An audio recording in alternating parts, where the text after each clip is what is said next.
Donc, voilà, nous sommes vraiment très heureux de vous accueillir pour ce 5e instant recherche qui s'intitule Océan Indien, terre de défis et innovation pour les acteurs humanitaires. Moi, je suis Virginie Troy, je suis la directrice de la Fondation Croix-Rouge française pour la recherche. Alors, juste pour vous présenter la Fondation en quelques mots, la Fondation est une initiative dédiée à la recherche sur l'action humanitaire et sociale. Nous travaillons avec des dizaines de chercheurs en attribuant notamment des bourses et des prix de recherche depuis 8 ans.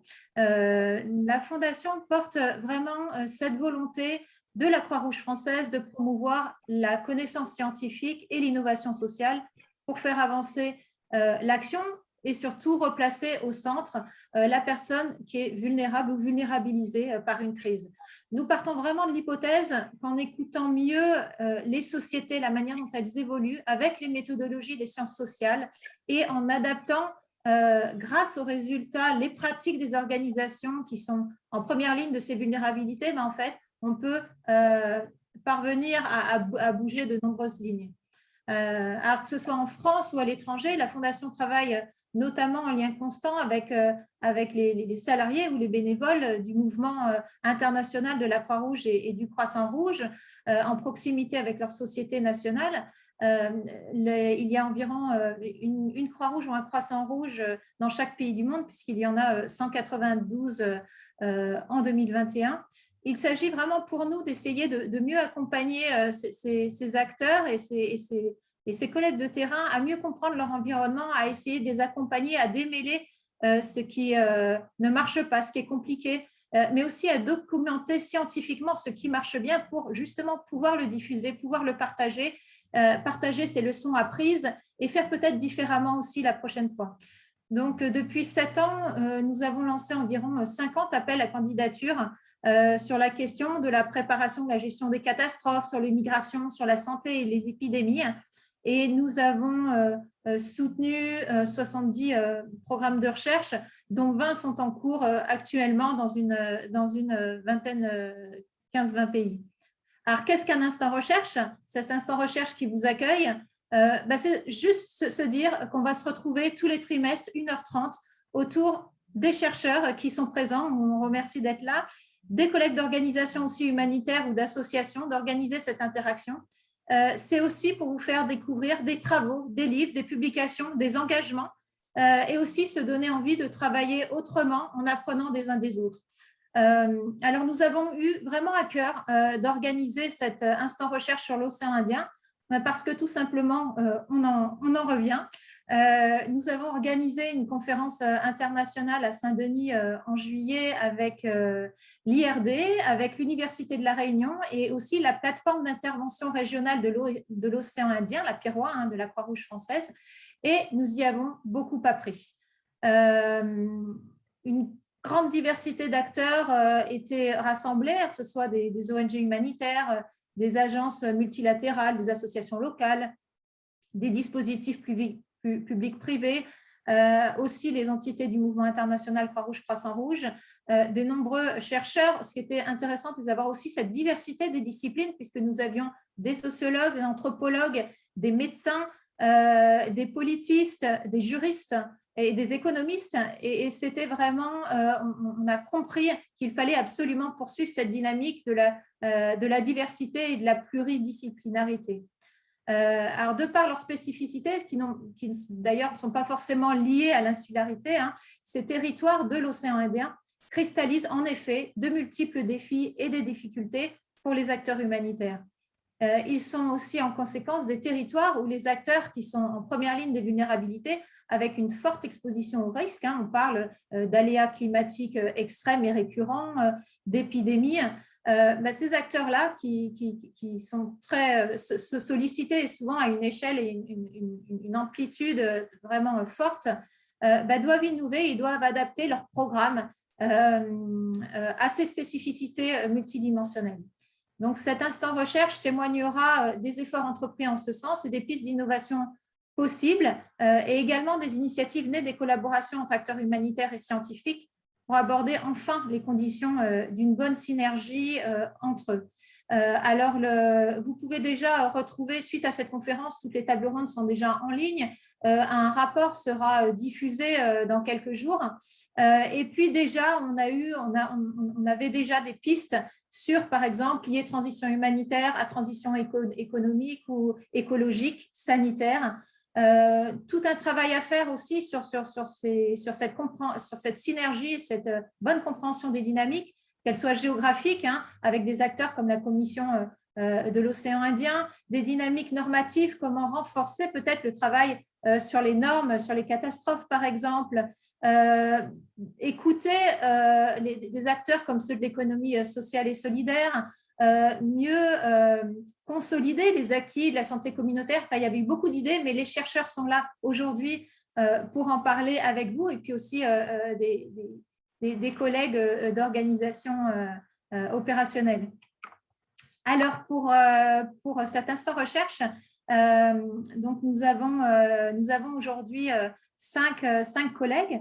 Alors nous avons réuni déjà un représentant de la plateforme d'intervention de la plateforme régionale de l'océan Indien, Monsieur Hugo Drian. Alors Hugo, vous êtes chef de projet gestion des risques et catastrophes à la PIROA. Vous vous occupez particulièrement du territoire de Mayotte et de l'Union des Comores. Vous êtes titulaire d'un master en gestion des catastrophes et des risques naturels. Et durant tout votre parcours, vous vous êtes particulièrement intéressé à la gestion du risque cyclonique, mais vous avez commencé par Haïti, en fait, par les Caraïbes, suite à l'ouragan Matthew de 2016, ou encore à la réalisation de projets de réduction des risques des catastrophes dans des pays en situation de conflit, comme le Nord Cameroun ou l'Irak. Mais actuellement, vous êtes en charge d'un projet sur la coopération internationale au niveau de l'archipel des Comores, sur des activités de sensibilisation aux risques naturels. Donc, bienvenue Thibaut. Nous accueillons aussi avec grand plaisir Sylvie Malardel. Sylvie, vous êtes enseignante-chercheur à Météo France, affiliée au laboratoire de l'atmosphère et des cyclones, le LACI, qui est basé à l'Université de La Réunion.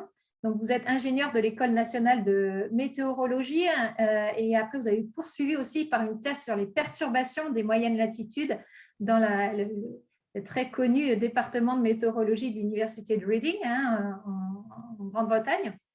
Vous êtes aujourd'hui la directrice adjointe du LACI et également la directrice de l'équipe Cyclone de ce laboratoire, dont les objectifs sont d'améliorer la connaissance et les outils de modélisation et de prévision de ces phénomènes qui sont particulièrement dévastateurs, surtout les cyclones tropicaux dans cette zone.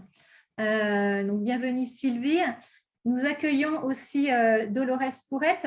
Donc là, on va passer côté santé, donc parce que Dolores, vous êtes anthropologue de la santé à l'Institut de la recherche pour le développement, qui était partenaire de notre conférence de juillet.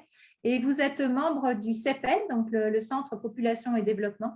Vos recherches portent principalement sur les questions de santé et de migration, sur des épidémies comme le VIH, sur la santé des femmes, la santé reproductive et aussi sur les violences basées sur le genre. Vous avez mené ou supervisé de nombreuses recherches dans l'océan Indien, que ce soit à Madagascar, à La Réunion, mais aussi en Afrique de l'Ouest et en France. Et parmi vos publications récentes, d'ailleurs, j'aimerais citer votre ouvrage que vous avez coécrit avec Chiarella Materne, et puis Christine Belascaban, et puis aussi Bodo Rabolo-Lamanga, qui s'appelle « Femmes, enfants et santé à Madagascar, approche anthropologique comparée à l'harmattan ».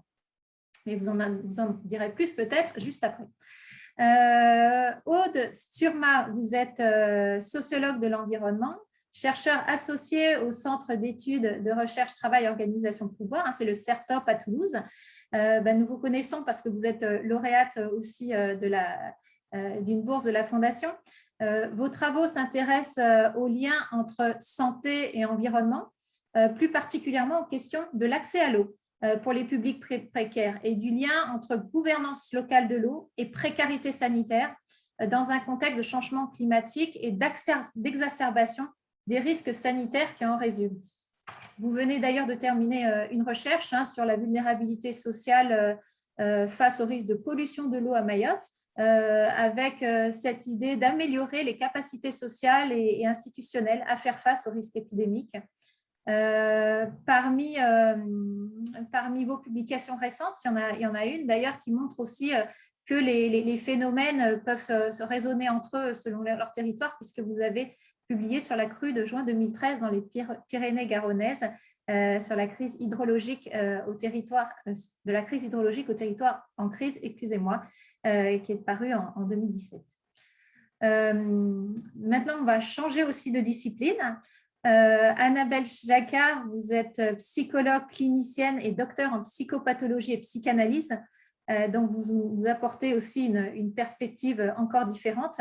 Nous vous connaissons aussi parce que vous êtes aussi une lauréate de la Fondation.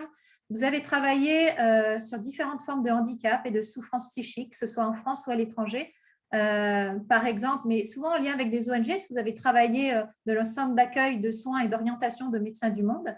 Et à la suite d'une mission à Madagascar, au sein d'une organisation de la société civile et de l'ONG ATIA pour élaborer des dispositifs de prise en charge psychosociale de famille, vous avez décidé à ce moment-là de rejoindre Action contre la faim pour une mission en tant que responsable de santé mentale. Et là, vous avez changé de territoire puisque c'est en RCA que vous êtes parti en République centrafricaine. Vous travaillez actuellement sur l'impact psychosocial de la crise sanitaire de la COVID-19 sur les bénévoles aux Comores. Voilà, donc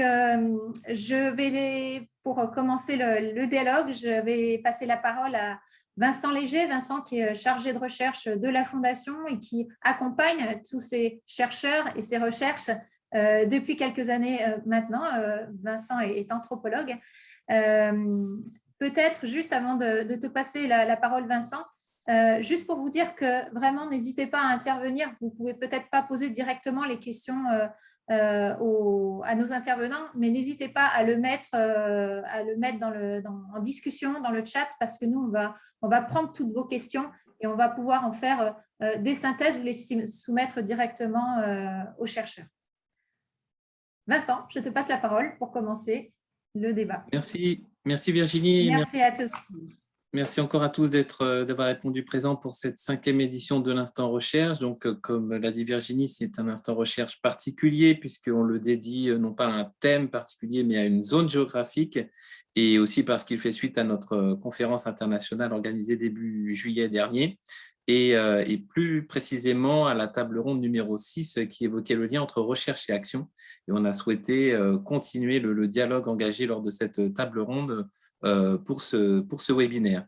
Alors, pour le commencer, si vous le voulez bien, j'aimerais que notre premier tour de table permette de dresser le décor de notre échange aujourd'hui, notamment pour des personnes qui, comme moi, ne sont jamais allées dans les territoires du sud-ouest de l'océan Indien.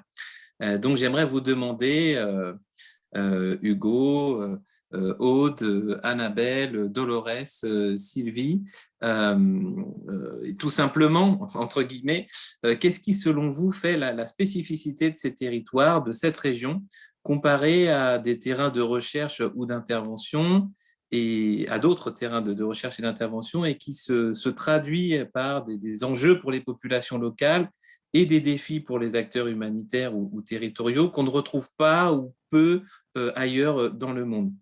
Bien sûr, cette zone géographique est vaste et très hétérogène et vous n'en connaissez pas tous les recoins, mais vous y travaillez ou vous y avez travaillé.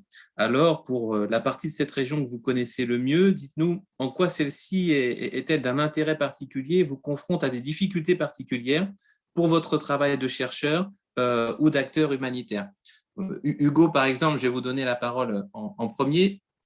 Je rappelle que vous travaillez à la Pierrois, la plateforme d'intervention régionale de l'océan Indien de la Croix-Rouge française, qui est basée à La Réunion. Hugo, on ne peut pas dire que les territoires du sud-ouest de l'océan Indien représentent un terrain humanitaire traditionnel dans l'imaginaire collectif. Ces États insulaires sont plutôt caractérisés par de faibles financements internationaux, une situation sécuritaire relativement stable et une représentation médiatique plutôt positive liée à l'importance du tourisme dans la région. Et pourtant, ces pays font face à des défis majeurs liés au contexte d'intervention des ONG humanitaires, l'exposition aux aléas climatiques, l'émergence, voire la réémergence d'épidémies vectorielles ou infectieuses comme Zika, le chikungunya, la peste ou l'actuelle crise de la COVID-19, des épisodes de famine, des phénomènes migratoires d'ampleur entre les îles et des niveaux de pauvreté parmi les plus importants du monde. Donc, pour ces premières raisons au moins, les enjeux, acteurs et dynamiques rencontrés dans l'océan Indien semblent différer des autres théâtres humanitaires habituels. Donc, je vous passe la parole pour nous aider à comprendre cette zone dans laquelle vous travaillez. Oui, bonjour à toutes et à tous. Merci pour votre introduction. Du coup, je vais surtout vous parler de mon expérience, moi, en tant que chef de projet, du coup, d'un projet international, hein, donc un projet de coopération internationale entre Mayotte et les Comores. Donc, je vous parlerai surtout de Mayotte et des Comores, hein, parce que je ne connais finalement que cet archipel dans l'océan Indien. Alors, vous avez évoqué beaucoup d'aspects qui sont très intéressants dans l'océan Indien, pour lesquels on travaille, nous, à la Piroie, à la Croix-Rouge française. Donc, on apporte notre expertise en gestion de risques de catastrophes. D'abord, il faut comprendre que le territoire, par exemple, de Mayotte, hein, Mayotte qui est un département tout récent de France, hein, c'est un département donc, qui a effectué sa départementalisation en 2010, donc ça fait tout juste 10 ans donc, que Mayotte est devenu un département à part entière en France. Cette départementalisation, finalement, est une entrée du cadre institutionnel français dans une île de l'océan Indien qui appartenait qui appartient d'ailleurs toujours à l'archipel des Comores. Donc, on a l'entrée du droit français institutionnel sur un territoire qui historiquement est soumis à une influence forte de l'islam, puisque c'est un territoire donc, du coup, qui est musulman depuis finalement 1400 ans. Hein. Donc, on a une forte comment dire, impression, comment dire, il y a dans tout ce qui est socio-culturel, l'histoire de ce département est imprégnée de la culture de l'islam. C'est quelque chose donc, du coup, qui est déjà une facette, un enjeu important à tenir compte, puisqu'on est quand même dans un département français. Et puis, il y a les Comores de l'autre côté, qui sont donc un pays donc, du coup, qui est porté dans le mouvement Croix-Rouge française par un croissant rouge, le seul croissant rouge de l'océan Indien avec lequel la Piroie travaille. Donc, c'est une terre de migration, hein, donc l'archipel, depuis le département du coup, de Mayotte, et entre le département et l'archipel des Comores, c'est beaucoup de migration hein, qui entraîne du coup aussi d'importants enjeux humanitaires. Et puis, donc on a aussi tout l'aspect qui est socioculturel, tout ce qui est lié au Kadi, au Fundi à Mayotte. Donc, c'est les personnes qui sont en charge des mœurs traditionnelles religieuses avec lesquelles on travaille sur les aspects de sensibilisation des risques naturels et aux catastrophes, qui sont donc des personnes avec lesquelles on travaille. C'est une façon aussi de prendre en compte un petit peu cette institutionnalisation forcée et à marche forcée du territoire. Il y a aussi une société civile qui est assez dynamique, hein, qui se traduit par beaucoup d'associations de quartier qui sont gérées par des bénévoles mahorais, mais aussi comoriens. Donc, du coup, il y a forte présence aussi de Comoriens qui sont généralement à Mayotte en situation irrégulière, mais qui participent quand même très fortement aux activités bénévoles, notamment à la Croix-Rouge française. On a du coup un contexte à Mayotte qui se rapproche beaucoup de pays africains en voie de développement, avec un contexte migratoire très fort, très présent, et puis une situation sécuritaire qui est parfois très chaude, on va dire entre guillemets, qui nous met dans un contexte vraiment humanitaire, et pourtant dans un département. Hein, c'est ça qui fait un peu, qui est un petit peu un enjeu aussi en termes d'appropriation de tout ce qui est message lié à la gestion des risques de catastrophe, parce que du coup, il y a aussi le fait qu'il faut continuellement adapter les contenus. Il faut vraiment trouver comment dire, les bons contenus, les bons messages pour pouvoir diffuser de la connaissance qui, notamment, d'ailleurs, est liée à la recherche, puisque les chercheurs nous permettent d'avoir une meilleure appropriation, une meilleure connaissance des vecteurs de diffusion de certains messages, certains comportements qui sont liés du coup aux traditions, aux mœurs religieuses, aux croyances, aux habitudes sociales à Mayotte. Voilà, je n'ai pas été exhaustif, hein. Là, je parle vraiment sur mon expérience de terrain. Et puis, du coup, à travers cette petite première facette de cette expérience à Mayotte et aux Comores, ça traduit aussi un petit peu comment dire, l'énergie, ce qui se passe dans les îles et en océan Indien. Moi, je laisse la parole à mes confrères chercheuses, peut-être pour compléter un petit peu cette vision de l'océan Indien. Merci Hugo. Dolores, j'ai envie de vous passer la parole. Je ne sais pas, mais j'ai l'impression que vous faites partie qui a passé le plus de temps dans cette zone, et notamment à Madagascar, que vous connaissez très bien. Voilà, je vous laisse nous parler de ces territoires de recherche, qui sont des territoires de recherche pour vous. Merci de m'avoir invité aujourd'hui. Bonjour à toutes et tous. Et merci de me donner la parole. Donc, pour un petit peu dans le même sens que Hugo, là, je vais plutôt vous parler de mon expérience à Madagascar. Et effectivement, enfin, moi, une des spécificités qui m'a marquée et qui impacte évidemment mes recherches, c'est la grande diversité culturelle, notamment au sein même du pays de Madagascar. Enfin, c'est très, très diversifié. Et pour vous donner un exemple, quand on a travaillé sur le paludisme avec l'Institut Pasteur de Madagascar, il s'agissait d'étudier notamment les perceptions du paludisme et la réception et l'utilisation des moustiquaires imprégnés d'insecticides. Donc, on a fait une étude dans différentes zones, 4 zones, au centre, au nord et sur la côte est. Et ce qu'on a trouvé, en fait, c'est des perceptions et des utilisations très différentes. Bon, je ne vais peut-être pas rentrer dans le détail ici, mais pour la perception du paludisme, par exemple, dans certaines zones, les gens savent que c'est lié à la piqûre du moustique. Dans d'autres zones, ils ne savent pas. Ils pensent que c'est lié plutôt à la fatigue ou au travail dans les champs ou à la saison, au climat, etc. Dans certaines zones, les hommes ne pensent pas du tout qu'en tant qu'hommes, ils peuvent avoir le paludisme. Dans certaines zones, ils pensent que c'est seulement les femmes et les enfants qui peuvent avoir le paludisme. Donc, évidemment, ils ne peuvent pas se protéger. Et pour la moustiquaire, dans certaines zones, la moustiquaire fait vraiment partie des habitudes. Tout le monde dort sous moustiquaire. Ça fait vraiment partie du kit du ménage quand ils se marient, etc.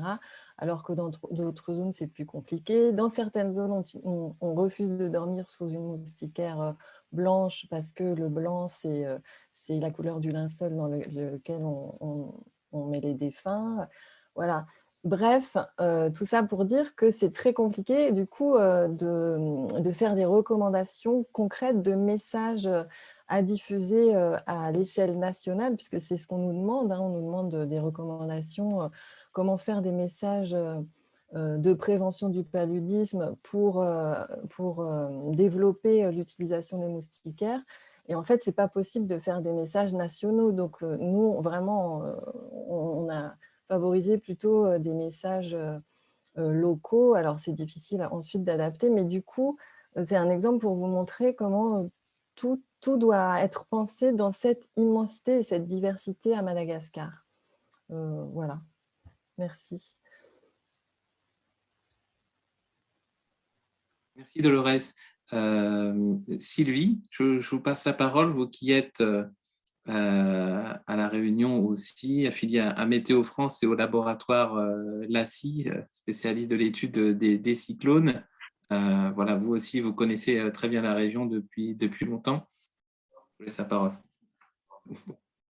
Oui, en fait, ça fait seulement un peu plus de 3 ans que je suis à La Réunion. Avant, j'étais en Angleterre et donc j'avais aussi de la pluie, mais froide. Maintenant, il y a de la pluie chaude ici. Donc oui, donc moi je suis météorologiste à la base, ingénieur Météo France, et maintenant je travaille au LACI. Donc bon, à Météo France, on peut aussi être chercheur, hein, comme j'ai fait une thèse. Donc le LACI, en fait, c'est ce qu'on appelle une unité mixte de recherche. Donc il y a 3 tutelles qui sont l'Université de la Réunion, le CNRS et Météo France. Donc moi aujourd'hui j'aurai un peu les 2 casquettes LACI et puis aussi un petit peu Météo France, vous verrez certains aspects. Donc, en termes de spécificité, moi, je vais plutôt parler des spécificités météorologiques du territoire. Donc, c'est ça qui m'intéresse dans mon travail. Et donc, en particulier, des cyclones, hein, comme a dit Virginie. Je suis responsable de l'équipe qui travaille sur les cyclones au LACI. Donc, le territoire, donc nous, on appelle le sud-ouest de l'océan Indien. Donc, c'est un territoire donc, qui est une zone tropicale de l'hémisphère sud et qui a une spécificité, c'est un territoire très maritime, donc il y a relativement peu de terre en fait par rapport à la surface maritime. Et donc c'est couvert par des océans tropicaux qui sont particulièrement chauds. Et donc c'est ça qui fait que c'est très propice au développement des cyclones pendant l'été austral. Donc en gros de novembre à avril. Et donc, pendant cette période, en moyenne, on a environ 10 cyclones qui vont se développer sur la zone.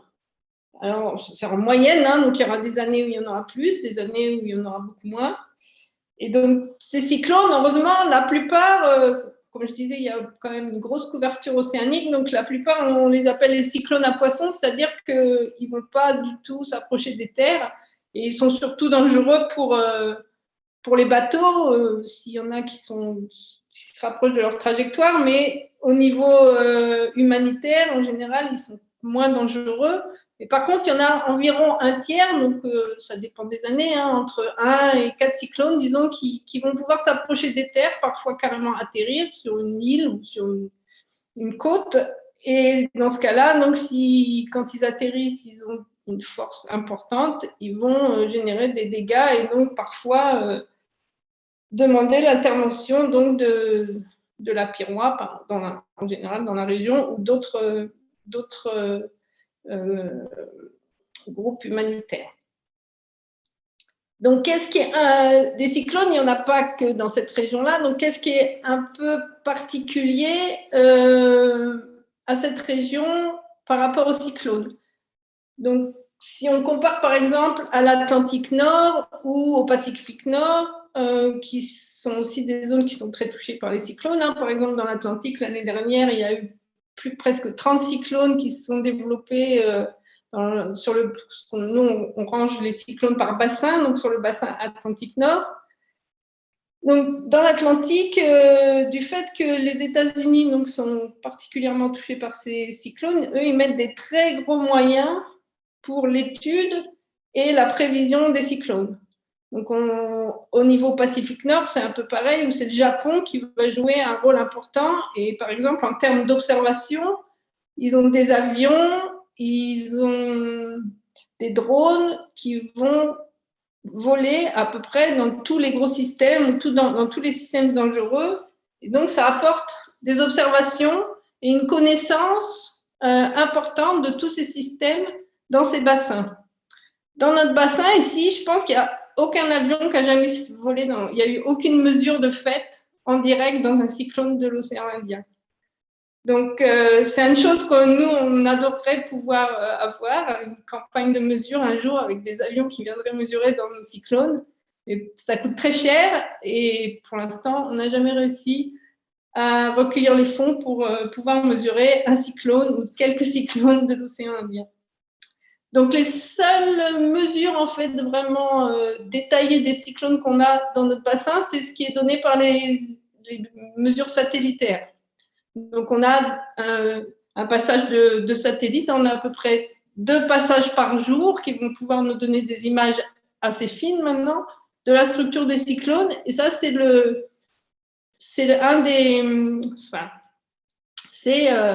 la façon, l'outil des prévisionnistes pour estimer l'intensité des cyclones et la position des cyclones en temps réel. Donc, dans notre bassin, en fait, la connaissance de ces cyclones et aussi donc leur prévision, ça repose donc beaucoup sur la modélisation numérique. Comme on n'a pas énormément d'observations, donc on compense avec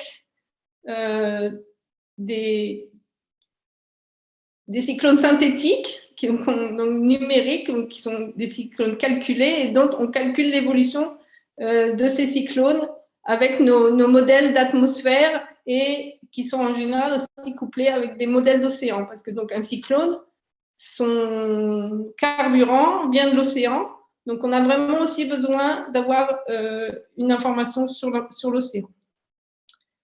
Et donc pour terminer aussi, donc, ce qui est particulièrement compliqué avec ce territoire, donc c'est qu'on a des domaines, un territoire avec beaucoup d'îles.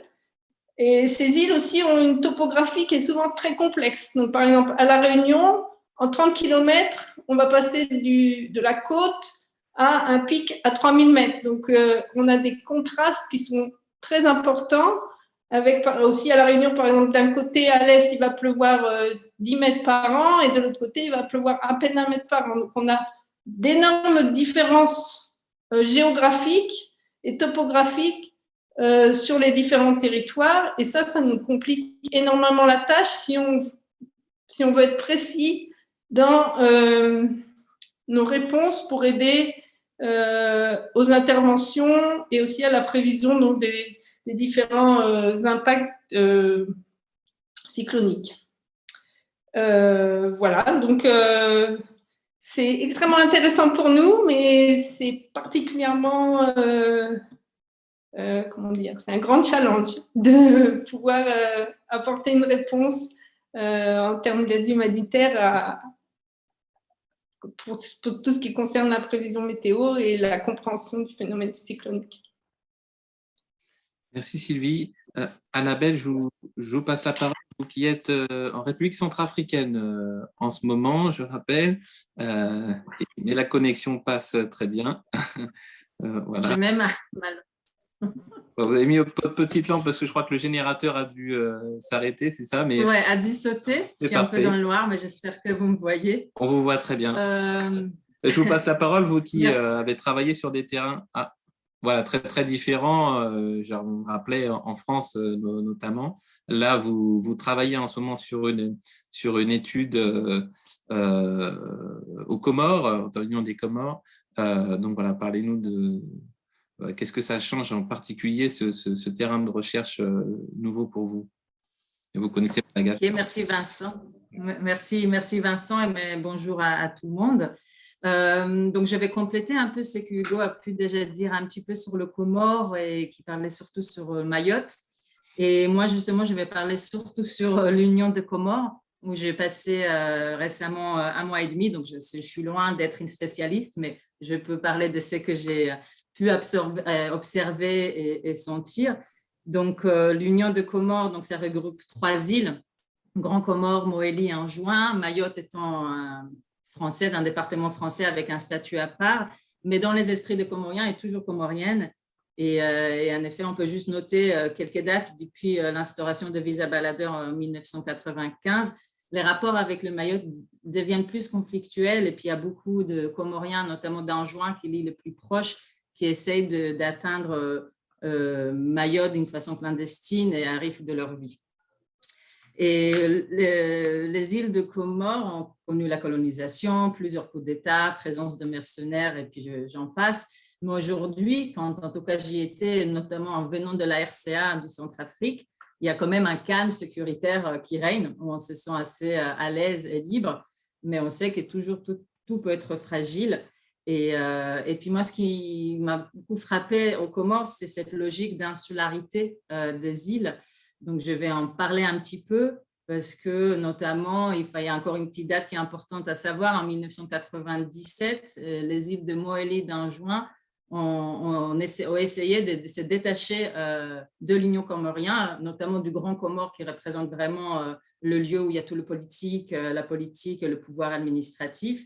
Il y a eu des conflits assez vifs, il y a eu de morts, il y a eu de combats, et après 5 ans de conflits, il y a une nouvelle constitution justement qui s'est instaurée, où il y a à chaque île une autonomie relative, et il y a une présidence tournante qui est mis en place. Donc, cette logique-là d'insularité, vraiment, qui concerne les îles comoriennes aujourd'hui, ça considère chaque île comme une réalité sociale isolable, avec une logique et une identité à part entière. Donc, on est vraiment dans un rapport entre, d'un côté, logique d'une union et d'un archipel comorien, mais de l'autre aussi, chaque île a son identité propre et sa spécificité de la zone culturellement, mais qui est liée aussi à sa géographie. Et donc, pour moi, qui est venu faire une recherche justement en psychosocial pour donner la voix et entendre les volontaires du Croissant Rouge par rapport à leurs difficultés pour gérer la crise de la Covid, il était vraiment essentiel de partir sur chaque île et de mener la recherche sur chaque île, en fait vraiment en trois fois. Donc, je répétais vraiment les choses en 3 fois et faire aussi la connaissance avec les responsables de chaque île et me représenter à chaque fois et connaître tous les volontaires avec leurs spécificités dans l'île, avec la culture, même si ils sont tous musulmans, mais même quand on atterrit dans l'île, on voit vraiment différents, le visage sont différents, le vêtement sont un peu différents, la façon d'être est un peu différente. Donc, c'était vraiment important de s'imprégner de ces particularités-là pour avoir une recherche qui est plus, le plus juste ou exact, c'est peut-être pas les mots, mais qui essaie d'être au plus près d'une réalité. Et il était aussi utile pour cela de connaître la géographie et de la nature de chaque île, comme je disais, qui rentre vraiment en résonance avec les activités des habitants, avec leur culture. Et ça a permis vraiment de s'émerger dans une ambiance et investir au mieux possible chaque île dans un temps relativement court. Et avec cela aussi, comme on parlait tout à l'heure aussi, on parlait des cyclones, des crises liées plus à catastrophes naturelles. Il faut dire que voilà, la crise de Covid, elle vient après une longue liste de catastrophes que les îles ont pu connaître. Et c'est un point important de prendre en compte parce que notamment, il y a eu un volontaire qui m'a demandé lors d'un entretien, mais pourquoi vous venez que maintenant? Alors qu'on a eu plusieurs catastrophes, le crash de l'avion de Yémen en 2020, où l'île était noire de tristesse parce qu'il y a eu beaucoup de citoyens comoriens qui sont morts. Il y a eu le choléra en 2005, l'explosion du volcan en 2003, le cyclone de Kenneth en 2019, donc assez récemment. Donc, ils se demandent pourquoi je viens que maintenant. Et c'était intéressant comme question. Et effectivement, voilà, on a discuté là-dessus. Et puis, c'est vraiment important aussi de comprendre, comme vous avez dit dans votre introduction, Vincent, pour nous, on peut imaginer ces îles paradisiaques. Pour nous, quand on arrive, on est ébloui. Mais pour les citoyens, ils représentent vraiment une forme de prison. C'est ça que j'ai pu entendre dans leur discours. Et si on cherche un peu dans l'inconscient collectif, les îles, d'une façon générale, pas forcément le Comore, hein, on utilisait les îles comme des prisons. Donc, il y a vraiment cette volonté qui est, pour moi, alors peut-être ce n'est pas que le Comore, mais en tout cas, c'est ça que j'ai entendu quand j'ai été là-bas, quand j'ai mis mes pieds là-bas, c'est cette volonté de partir, de s'échapper, d'aller ailleurs, de sortir. Et c'est pour moi aussi, il y a quelque chose dans ces îles comoriennes, peut-être un peu à part de Madagascar, c'est vraiment 3 petites îles au milieu de l'océan. C'est tout petit, hein, on le voit à peine sur une carte. Et donc, il y a vraiment cette envie d'aller ailleurs. Et il y a un lien avec les diasporas comoriennes partout dans le monde. Je parlerai peut-être un peu plus tard, mais qui est vraiment très, très, très présente quand on arrive déjà dans la construction, dans la logique, comment la culture, comment le village se construit. C'est vraiment un lien toujours avec les Comoriens qui sont partis ailleurs, notamment en Grand Comore. Voilà, et donc si je peux juste comparer un peu avec la RCA, le pays où je suis en ce moment, qui est un pays que je suis depuis 1 an, qui est un pays vraiment enclavé au centre donc de l'Afrique, qui est vraiment au niveau géographique, c'est tout autre, qui vit dans une guerre depuis 2013 et qui est dans une situation sécuritaire très volatile, très dangereuse, où tout change de jour au lendemain. L'accès sur le terrain, les enjeux sont tout autres.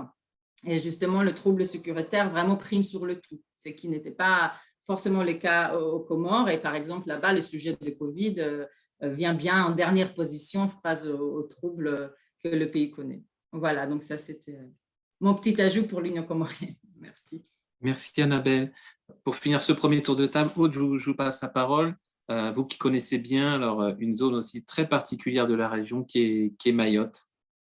Oui, merci. Merci pour l'invitation aussi. Je vais compléter en fait ce qu'ont dit Hugo et Annabelle, parce que vous avez déjà quand même pas mal parlé de l'archipel des Comores. Moi, ça fait une dizaine d'années que je travaille sur Mayotte. J'y ai fait ma thèse que j'ai soutenue en 2013 et puis récemment, l'année dernière, soutenue par la Fondation Croix-Rouge, j'ai pu travailler sur un cas particulier qui se situe au nord de l'île, cas particulier de fièvre typhoïde et d'accès à l'eau, que je décrirai plus tard. Donc, je vais un peu aller dans le sens de ce qu'ont dit donc Annabelle et Hugo, et notamment Hugo, hein, sur Mayotte. J'ai surtout parlé des spécificités de cette île.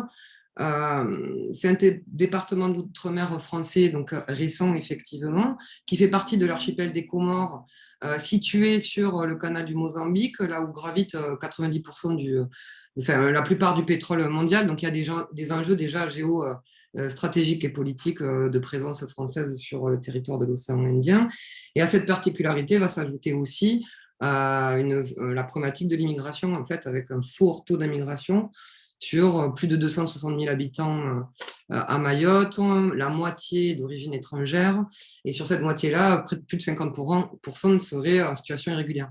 Donc, comparé par exemple à un territoire comme, je sais pas, l'agglomération de Toulousaine, vous allez entendre mon accent que je viens du sud de la France, où on parle de 1000 ou 2000 personnes qui seraient sans abri. Là, on parle de dizaines de milliers de personnes qui sont en situation irrégulière.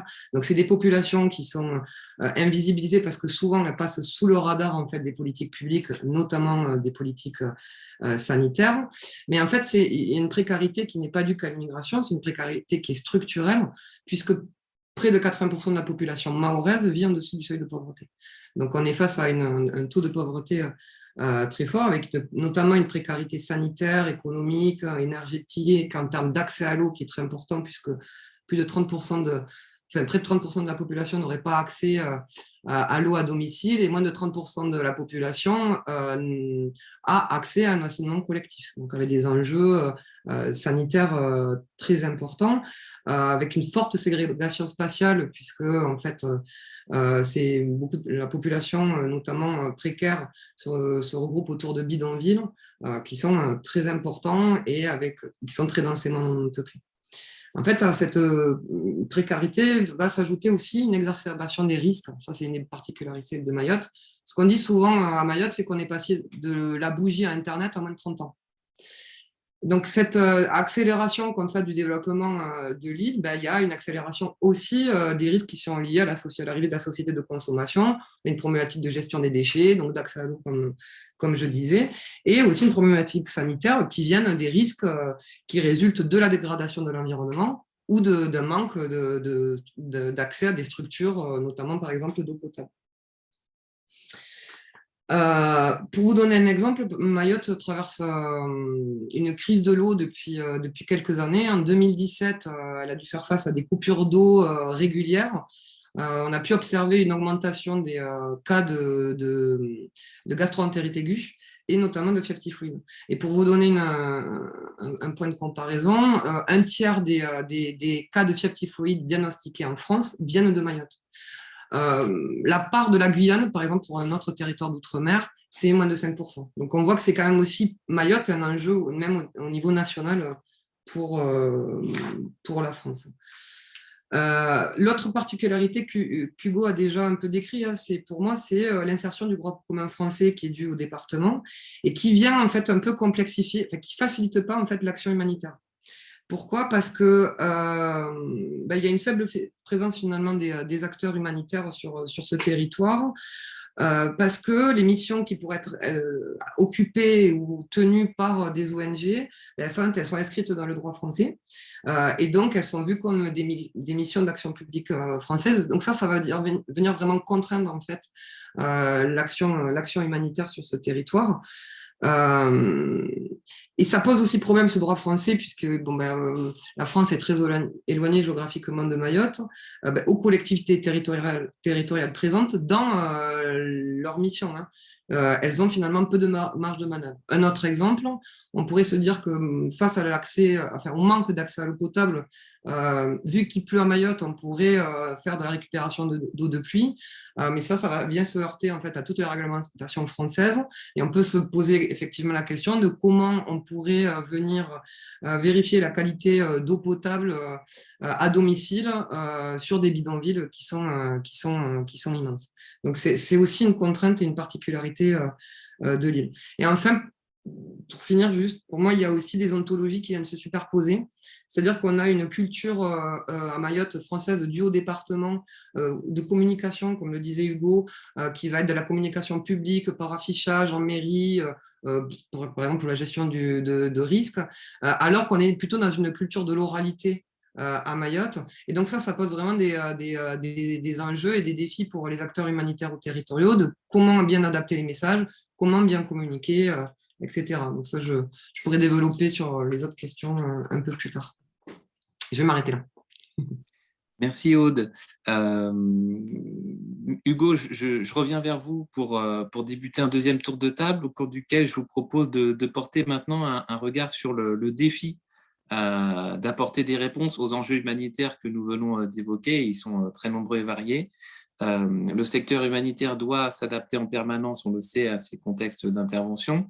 Quand bien même de nombreux territoires de l'océan Indien partagent la même exposition à certains risques, comme les risques climatiques que Sylvie a évoqués, les sociétés civiles, le rôle de l'État, le tissu associatif, la présence d'acteurs humanitaires internationaux ou non, peuvent différer grandement d'un pays à un autre.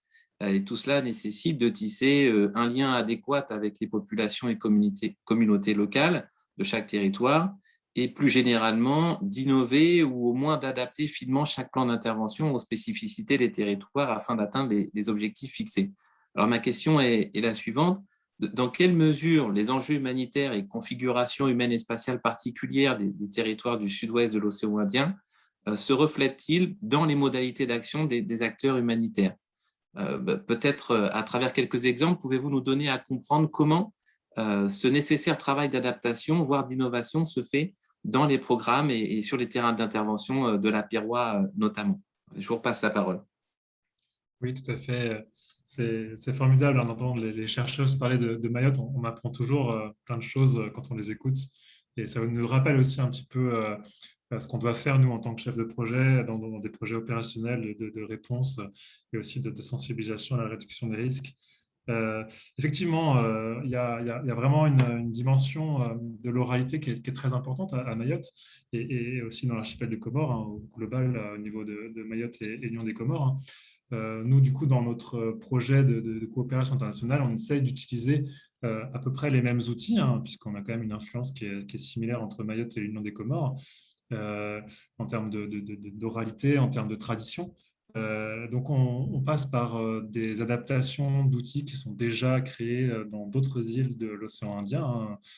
Je parle notamment d'expertise de la PIRWA en termes de projets de gestion de risque de catastrophe, notamment de réduction des risques de catastrophe. Je parle notamment du projet Paris pas Paris à La Réunion qui est là depuis 10 ans. Et qui donc participe aussi à la culture du risque à l'échelle de l'océan Indien. Et donc, on reprend finalement ces outils qui sont des outils validés, notamment par des institutions ou par le rectorat, même les chercheurs aussi qui ont contribué à ces outils. Et donc, on passe par une adaptation. Donc, l'innovation, un petit peu, on a une innovation finalement qui passe par l'adaptation de ces outils. Donc, je vais vous donner quelques exemples, vraiment typiquement. Donc, l'oralité nous impose en fait de bien choisir le langage qu'on va utiliser. Je parle de langage, ça peut être du langage écrit, du langage oral, mais aussi du langage iconographique à travers des images, des icônes, des logos. Tout ça, c'est des détails, mais c'est des détails qui ont de l'importance dans la diffusion, dans l'appropriation des messages par la population. Donc là, concrètement, ça se traduit par quoi? Ça se traduit par exemple par des différences de choix de couleurs pour des logos de risque. Notamment, je prends l'exemple du logo du risque sismique que nous, on modélise par une variation de courbe donc, qui se traduit donc, par un logo rond avec une sorte d'oscillation, c'est ça. Et puis, en fait, la couleur qui a été choisie à La Réunion, par exemple, c'est le rouge. Parce que du coup, c'est quelque chose qui est lié à la Terre, un peu lié aussi au sismovolcanisme. Mais le problème, c'est qu'à Mayotte, donc je dis des bêtises, hein, c'était le vert qui était opté à La Réunion. Nous, on a opté le rouge du coup, en questionnant la population mahoraise, en reprenant aussi des travaux de chercheurs du cabinet ESOI, donc Amber Cripps et Emmanuel Souffrin, qui ont vraiment fait un travail aussi de questionnement par rapport aux acteurs mahorais et par rapport à la population mahoraise sur notamment le choix des couleurs dans l'iconographie. On a questionné aussi nos bénévoles qui sont mahorais, qui sont comoriens, et on leur a posé la question, du coup, quelle est la couleur qui vous paraît le mieux retranscrire ce que vous ressentez des séismes? D'ailleurs, je parle notamment des séismes parce qu'il y a une crise sismo-volcanique depuis 2018 à Mayotte, qui se traduit par de nombreux séismes ressentis par l'île, qui se traduisent par plusieurs centaines par an, dont plusieurs dizaines par an qui sont ressentis, donc à magnitude supérieure à 3, qui est lié à la naissance d'un volcan sous-marin à 50 km à l'est de Mayotte, qui fait l'objet d'un travail de recherche très très pointu, puisque c'est un volcan qui naît en fait, un volcan sous-marin. Et donc, on a la chance de pouvoir avoir des données qui sont de grande qualité sur l'évolution de ce volcan. Donc, ces séismes sont ressentis comme avec de la peur de la part de la population mahoraise. Et donc, c'est la couleur rouge qui a été choisie à Mayotte, parce que c'est une couleur qui fait vraiment sens et qui s'oppose au vert, donc choisi à La Réunion, parce que le vert à Mayotte, c'est la couleur de l'islam. Et donc, c'est une couleur très positive. Donc, il y a un sens qui est porté, qui est très différent par rapport au choix des couleurs dans l'iconographie. Je parlais notamment aussi là, donc, du complexe sismo-volcanique. On a eu la chance de travailler avec la DIRMOM, la Direction interministérielle au risque majeur de l'outre-mer, qui fait partie du ministère de l'outre-mer, ainsi qu'avec le BRGM, le Bureau de recherche géologique et minière. Donc nous, en tant que Pirois, avec aussi d'ailleurs l'Université de Mayotte, on a fait partie des groupes de travail qui ont réfléchi sur les modalités de sensibiliser la population sur le risque sismo-volcanique, de bien transmettre les bons messages, les bonnes réactions, les bons comportements à avoir.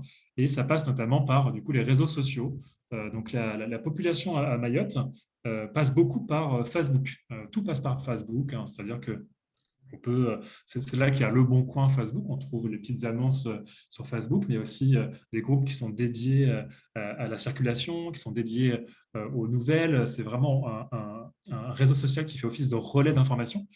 Et donc, on passe par ce genre de réseaux sociaux pour diffuser de l'information, mais aussi par des réseaux sociaux type jeunes, on va dire, entre guillemets, Instagram, TikTok, Snapchat, voire Twitter, même si c'est un petit peu vieux finalement par rapport à ces autres réseaux, pour diffuser de l'information, pour diffuser des bons messages via des influenceurs qui donc ont été identifiés par la population comme faisant partie des influenceurs qui ont le plus de followers, de suiveurs, ce qui nous permet en fait d'intégrer à la fois les jeunes, la population jeune, et aussi l'oralité, l'image, et puis aussi passer par des infographistes qui font en sorte de pouvoir capter l'attention, capter l'intention des jeunes et des moins jeunes pour diffuser plus facilement de l'information sur la sensibilisation et à la connaissance aussi scientifique sur le complexe sismo-volcanique.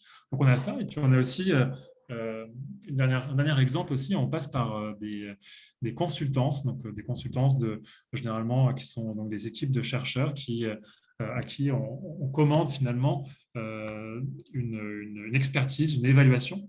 Là, je parle donc de la consultance par rapport aux outils pédagogiques. Donc des outils pédagogiques qui ont été diffusés par la Pirois, qui ont été développés par la Pirois, par tous les projets de gestion de risque de catastrophe à l'échelle de l'océan Indien, pour du coup faire une évaluation des meilleurs outils sur lesquels on peut capitaliser, sur lesquels qu'on peut adapter finalement à chaque projet de GRC, et donc qui nous permet de pouvoir aussi travailler avec l'Union des Comores, hein, puisque du coup on a une approche RRC, donc réduction des risques de catastrophe, qui est internationale.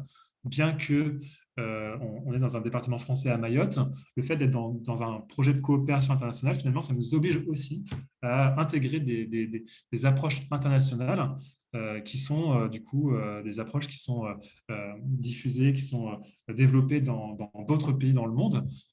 dans lesquels il y a des projets Croix-Rouge française. Et donc, ça intègre des outils type, par exemple, des contes. Donc, il y a toujours l'oralité qui est présente.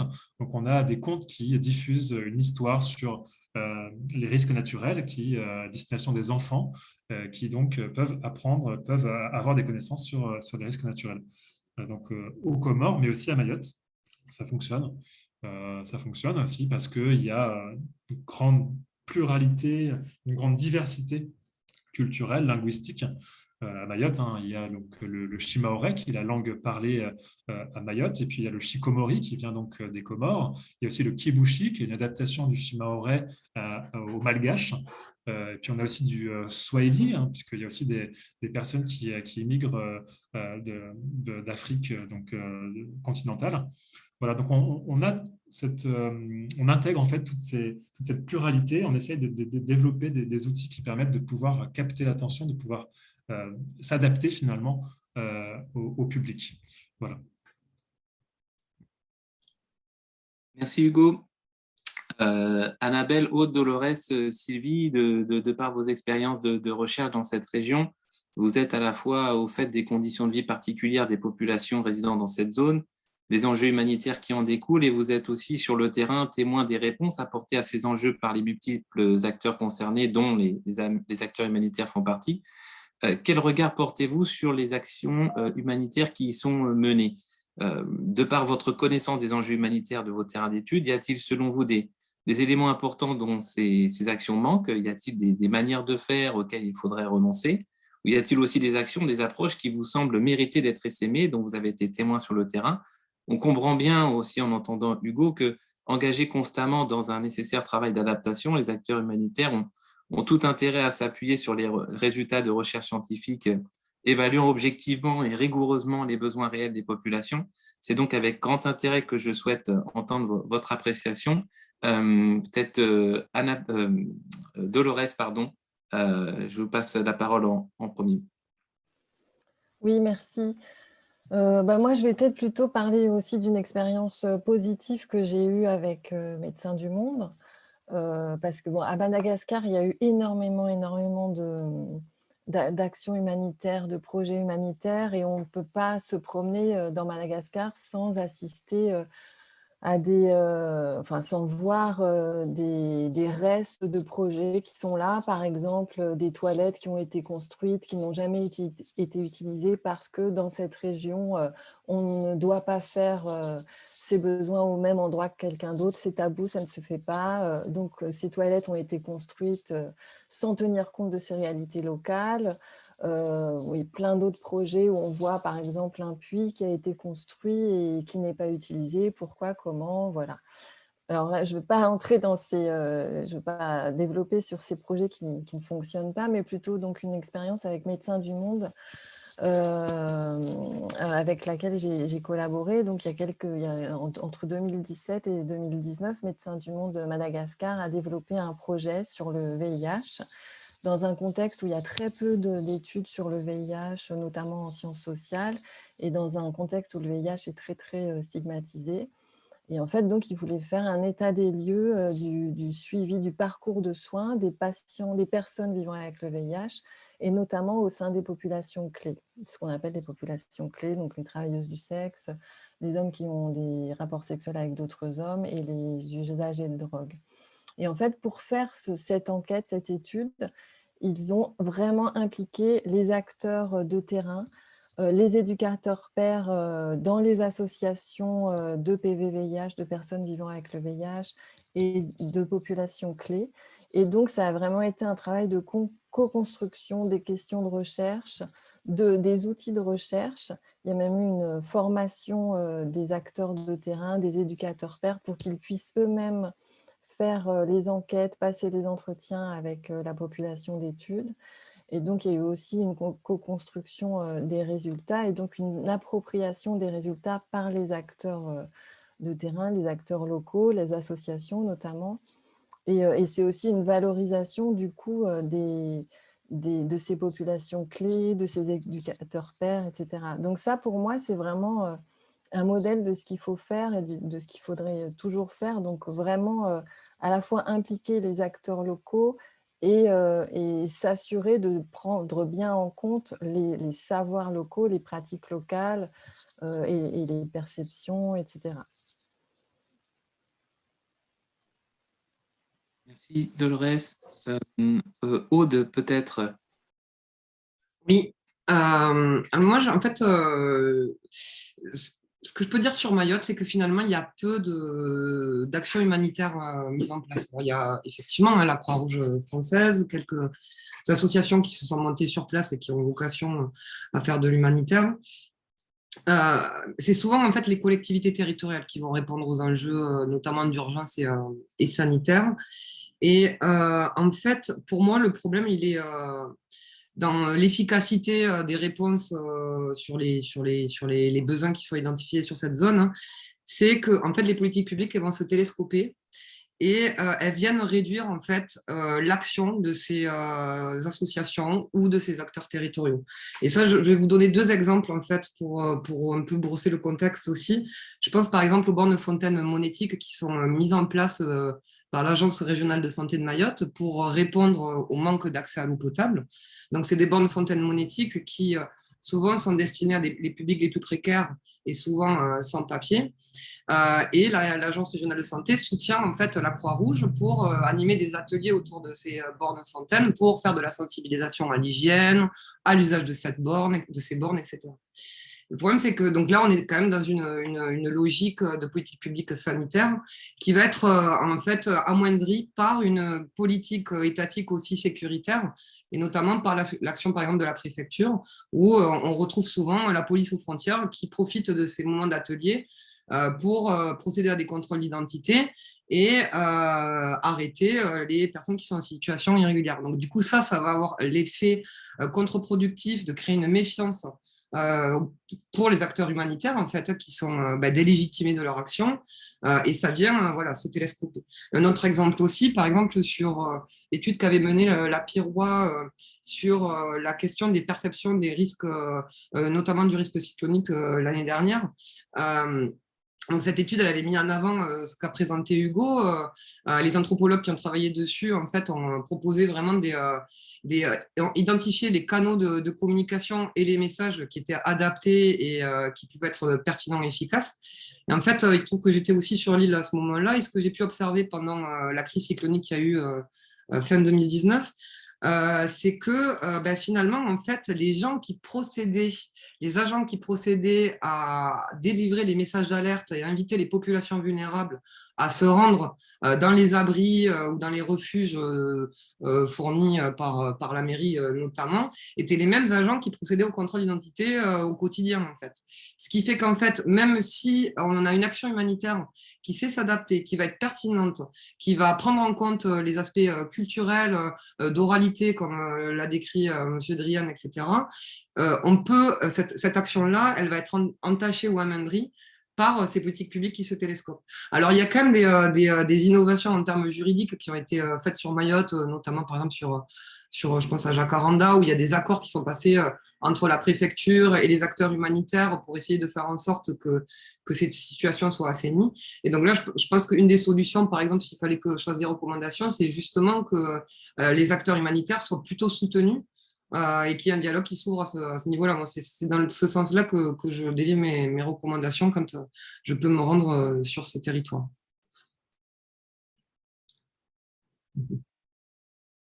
Voilà. Merci Aude.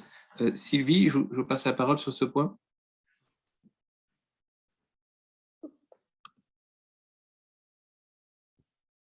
Oh, désolée. Ah, je clignote, pardon. Je réapparais. Oui, moi, évidemment, j'ai moins d'expérience directe en termes d'action humanitaire que vous tous. Donc, quand j'ai réfléchi à la question, j'avais pensé au projet Paré pas Paré, donc qui a déjà été mentionné par Hugo, pour lequel Météo France est acteur, et je pense que c'est un outil qui est vraiment excellent et qui aide les populations, en tout cas à La Réunion, à se préparer à l'avance et aussi à très court terme, avant l'arrivée d'un cyclone et après. Donc, je vais peut-être, vous avez sûrement tous beaucoup plus d'expérience que moi là-dessus. Mais je me disais qu'une des particularités de notre territoire, c'est aussi que les populations sont probablement très jeunes. Et peut-être c'est un bon point parce qu'on peut faire de la pédagogie avec ce type de projet dès tout petit. Et après, ça peut devenir peut-être comme ça des sortes d'automatismes. Je vois, ne serait-ce que pour aussi le ramassage des déchets, ou c'est des fois les enfants qui vont apprendre aux parents à avoir les bons automatismes.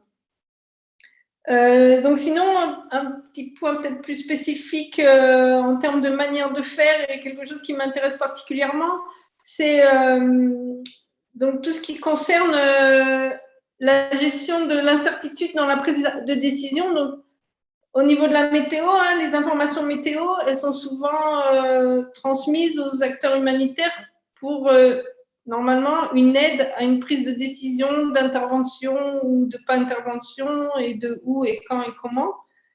Et donc c'est un mystère pour personne. La météo, c'est pas une science exacte, et donc il y a une incertitude. Ça, ce qui est clair, c'est que c'est un résultat scientifique, c'est que il y aura toujours une incertitude dans les prévisions météo. Ça, on peut le prouver.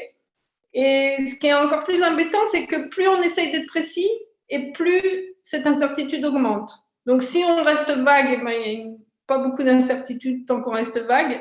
Et si on veut vraiment être précis, ce qui est quelque chose qui est nécessaire à une prise de décision, l'incertitude augmente. Donc, il faut arriver à vivre avec cette incertitude, à essayer de la... Donc, c'est ce que nous, on essaye de faire de plus en plus, c'est-à-dire au lieu de la balayer sous le tapis et de faire croire qu'on sait, et que... Donc, on va donner un scénario, une solution, et avec le gros risque que cette solution ne soit pas la bonne. On va essayer d'être honnête, entre guillemets, et de dire qu'il y a une incertitude, mais aussi de donner une information sur la mesure de cette incertitude, et donc travailler avec les différents acteurs qui vont devoir de terrain pour voir comment on peut ensemble utiliser cette incertitude pour prendre une décision au mieux, sachant qu'on n'a pas le choix, il y aura toujours cette incertitude, et au mieux accepter cet état des choses plutôt que de le cacher et de faire croire qu'il n'y en a pas. Donc, c'est quelque chose dans le projet là qu'on a en ce moment sur la prévision qu'on dit intrasaisonnière, c'est-à-dire autour du mois. On sait que la qualité des prévisions météo est moins bonne, mais on va essayer de mesurer l'incertitude et de voir comment on peut utiliser cette incertitude pour peut-être, par exemple, prévoir différents scénarios, et essayer de voir si ça peut être utile de travailler sur plusieurs scénarios plutôt qu'un seul scénario. Donc, bien, pas donner de faux espoirs, mais essayer quand même de faire émerger, de retirer une information qui peut être utile pour les acteurs de terrain. Et donc ça, on peut le faire que si on travaille ensemble. Et aussi, donc, faire aussi un peu de pédagogie avec donc les acteurs des terrains, en leur disant, non, on ne peut pas donner de réponse noir ou blanc, on va avoir une sorte de spectre de réponses un peu grises, et on va essayer dans ce truc un peu gris de faire ressortir des nuances un peu plus foncées ou plus claires, avec donc ces scénarios qui pourraient, on espère, vous aider quand on n'arrive pas à avoir une solution très précise. Alors, des fois, on dit que c'est plus prévisible, ce sera plus précis, et puis des fois, on sera vraiment dans l'incapacité de donner aucune information, et donc je pense que c'est à nous de ne pas donner de faux espoirs. Voilà. Merci Sylvie. Annabelle, je vous passe la parole pour conclure ce deuxième tour de table. Oui, merci. Moi, je suis venue donc aux Comores pour ma recherche, qui est venue surtout pour combler en fait un vide dans les actions humanitaires, qui est le soutien psychosocial pour le volontaire pendant les temps de crise et au-delà. Donc, je veux parler de cette idée de combler un vide, donc quelque chose qui en tout cas aux Comores, au niveau de Croissant Rouge, n'existait pas avant. Donc, avant mon arrivée, plusieurs personnes donc de la Croix-Rouge française ou quelques peu psychologues comoriens avec qui j'ai pu avoir contact m'ont parlé du fait que la santé mentale reste encore un tabou aux Comores et que les personnes vont difficilement se confier ou encore qu'ils auront des difficultés à comprendre des notions telles qu'angoisse ou détresse psychique. Et en arrivant aux Comores et en démarrant ma recherche avec mes formations entretien individuel, etc., j'ai aperçu en fait le contraire. Les volontaires avaient un besoin vraiment vital pour se confier, du fait de se sentir isolés dans leurs îles et aussi parfois se laisser un peu seuls dans leur sort. Les notions justement abordées avec eux sur la santé mentale étaient facilement comprises car ils l'ont vécu. Et aussi, il y avait vraiment dans leur discours une espèce de parallélisme entre la santé mentale et aussi ce qu'eux, ils croient dans leurs croyances de l'islam, des croyances de djinns, des croyances des esprits. Donc, il était important de ne pas aller l'un contre l'autre, au contraire, parce que les deux parlent de souffrance psychique, c'est juste une différente interprétation quelque part. Voilà, je ne vais pas trop parler de cet aspect anthropologique, même s'il est très intéressant et il révélait beaucoup de choses. Donc, même si certaines personnes, certains volontaires étaient peut-être moins bavards lors de l'entretien, nombreux se sont exprimés librement, ont partagé davantage et ont investi vraiment ma venue. Et pour l'anecdote, quand je suis arrivée aux Comores, j'étais un peu comme le Messie qui arrive. J'ai eu des journalistes qui m'ont interviewé, j'ai passé à la télé nationale, il y a eu un article, il y a eu aussi une longue queue qui voulait parler à la psychologue qui arrive. Donc, il y a eu vraiment un investissement assez surprenant pour moi. Et je pense que notamment dans le domaine de la psychologie, de la santé mentale, il est quelque part important de venir de l'extérieur, notamment extérieur de ces îles-là où tout le monde connaît tout le monde, où tout le monde sait tout sur tout le monde à un moment donné. C'est comme de grandes familles à chaque île.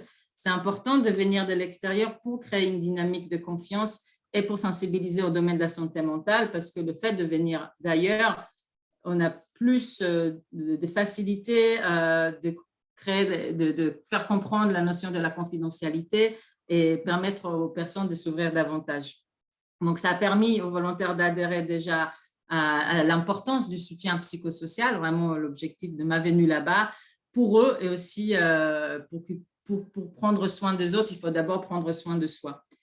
Et ainsi, je pense que je parle vraiment de quelque chose de très spécifique, ce soutien psychosocial des volontaires, des personnes qui sont sur le terrain, c'est vraiment important à être pris en compte dans les actions humanitaires, notamment dans les actions humanitaires pour gérer des catastrophes, et par là aussi le soutien psychosocial pour le bénéficiaire pourrait réellement prendre place. Et ce soutien, justement, doit être appliqué aux Comores dans les 3 îles, comme je disais tout à l'heure, d'une façon vraiment adaptée à chacune. Voilà. Merci. Alors, normalement, à ce stade, nous avons les questions-réponses avec le public. Quelqu'un m'a fait part par mail d'un souci technique, du fait qu'il était bloqué pour pouvoir proposer des commentaires et des questions. Donc, peut-être que l'absence de ces commentaires s'explique par là. Donc, je vous propose de poursuivre sur notre dernier tour de table, la dernière question qui était prévue. Sur le thème du lien entre recherche et action. On vient de parler de la nécessaire adaptation des acteurs humanitaires à ce contexte très, très particulier de cette zone du globe. Et ce travail d'innovation ou d'adaptation adéquate des programmes d'intervention humanitaire aboutit positivement parfois grâce à des collaborations entre scientifiques et acteurs humanitaires. Alors pour ce 3e et dernier tour de table, j'aimerais vous entendre, Aude, Sylvie, Dolores et Annabelle, nous parler de vos expériences de collaboration avec des acteurs humanitaires, mais aussi vous, Hugo, bien sûr, nous parler de vos expériences avec des chercheurs, en tout cas la Pirois, pour évoquer ce que vous en retenez, ce qui, selon vous, peut être amélioré pour mieux opérationnaliser la recherche, comme on dit, et relever notamment les défis du transfert des connaissances. Donc, ma question est celle-ci. Comment pouvez-vous qualifier la collaboration entre scientifiques et acteurs humanitaires selon vos expériences, et quelles sont, selon vous, les conditions pour que la recherche scientifique participe véritablement à la formulation de réponses adéquates aux besoins particuliers de la zone? Peut-être que Sylvie, je vous repasse la parole, vous qui travaillez au Centre de Météo France implanté à Saint-Denis-de-la-Réunion et qui travaille en étroite collaboration notamment avec la Pirois et les Croix-Rouges nationales de la zone, afin de les aider à anticiper une possible réponse aux risques cycloniques. Oui, donc nous, on a en ce moment effectivement un projet concrètement avec la Piroie. Donc ce projet s'appelle Pissarro. Donc c'est un projet, comme je vous disais, qui concerne la prévision à 2 semaines jusqu'à 4 semaines d'échéance. Donc c'est des prévisions qui ne sont pas celles qu'on entend à la radio, hein. C'est une échéance qui est pas diffusée de façon au public pour le moment. Et donc l'idée, c'est vraiment d'essayer de voir si on peut extraire de l'information de ces prévisions qui sont faites, qui existent. On en a depuis 5 ans qui sont stockées. On a une grosse base de données avec toutes ces prévisions. Et donc nous, ce qu'on va essayer de faire, c'est de repartir dans le passé et de voir comment on aurait pu aider possiblement, on espère, la Piroie, si on avait pu disposer, s'ils avaient pu disposer d'une certaine façon de ces prévisions, et surtout, alors peut-être qu'ils en disposaient déjà un peu indirectement, mais si on pouvait améliorer la façon, si on peut améliorer la façon dont on présente ces prévisions, qui sont, comme je disais, assez incertaines, pour qu'ils puissent en profiter au maximum, quoi, extraire le maximum d'informations de ces prévisions pour les aider à prendre des décisions. Donc, au niveau de la météo, souvent, on sépare les échéances, les différentes échéances auxquelles on peut donner des informations en 3, et on utilise souvent le concept de Avomark pré-parté, donc où on va donc avoir 3 étapes dans les informations qu'on va donner. Alors, la première étape, c'est Avomark, ça correspond à la prévision, alors toujours dans le cadre de la prévision cyclonique, par exemple, donc qui va correspondre à la prévision une saison avant. C'est-à-dire, au début, par exemple, de la saison cyclonique, on va donner des informations assez vagues, mais sur, en gros, est-ce que ça va être une saison cyclonique active ou pas active, par rapport donc toujours à une sorte de moyenne. Est-ce qu'on aura plutôt des cyclones dans cette zone ou dans une autre zone?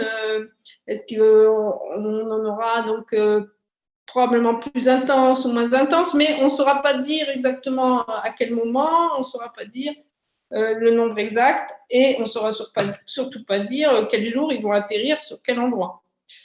Donc ça, c'est vraiment la partie vraiment globale pour la saison, qu'on va affiner donc au cours de la saison. Donc l'étape suivante qui est le prêt du Avomark pré-parté. Donc c'est là où notre projet Pissarro se situe, donc avec des prévisions qui commencent à s'affiner, où on va commencer à déterminer des cyclones en tant qu'individus cyclones, et on va essayer de voir dans quelle zone ils vont et à quelle semaine. Donc notre échelle, c'est un peu la semaine, ils risquent de toucher certaines zones du territoire.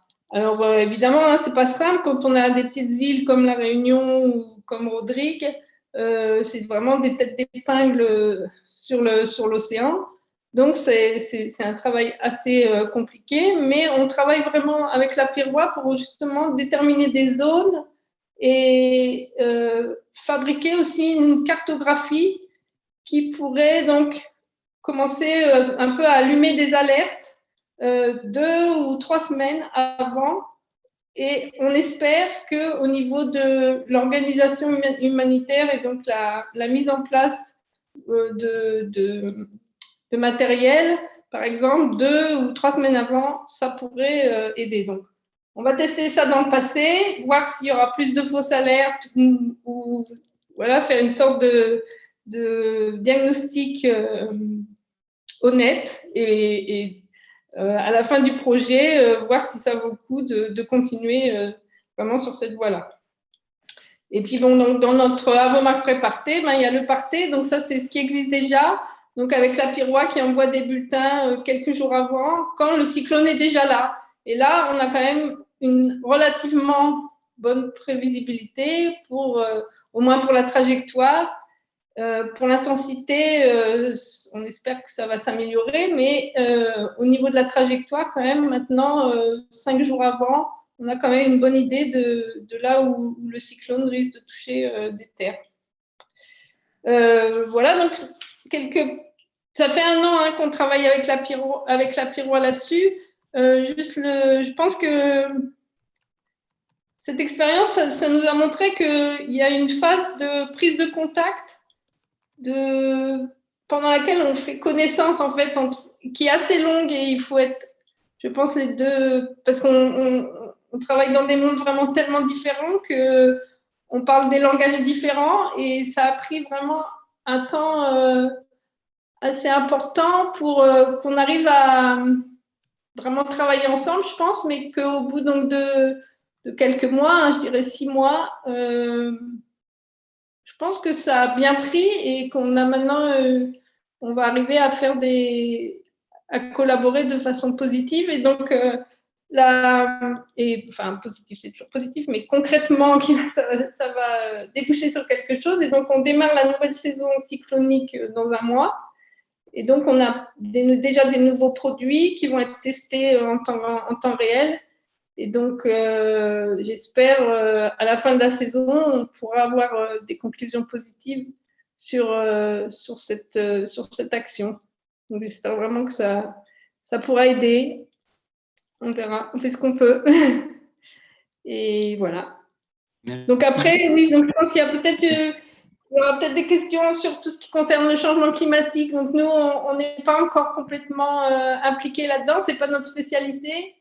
Mais évidemment, c'est quelque chose on a beaucoup de pression pour travailler là-dessus. Et il y aura sans aucun doute des projets à venir sur toute la partie changement climatique. Donc, peut-être plus tard, il y aura des questions là-dessus. Mais pour l'instant, pour moi, je n'ai pas énormément d'expérience là-dessus. Voilà.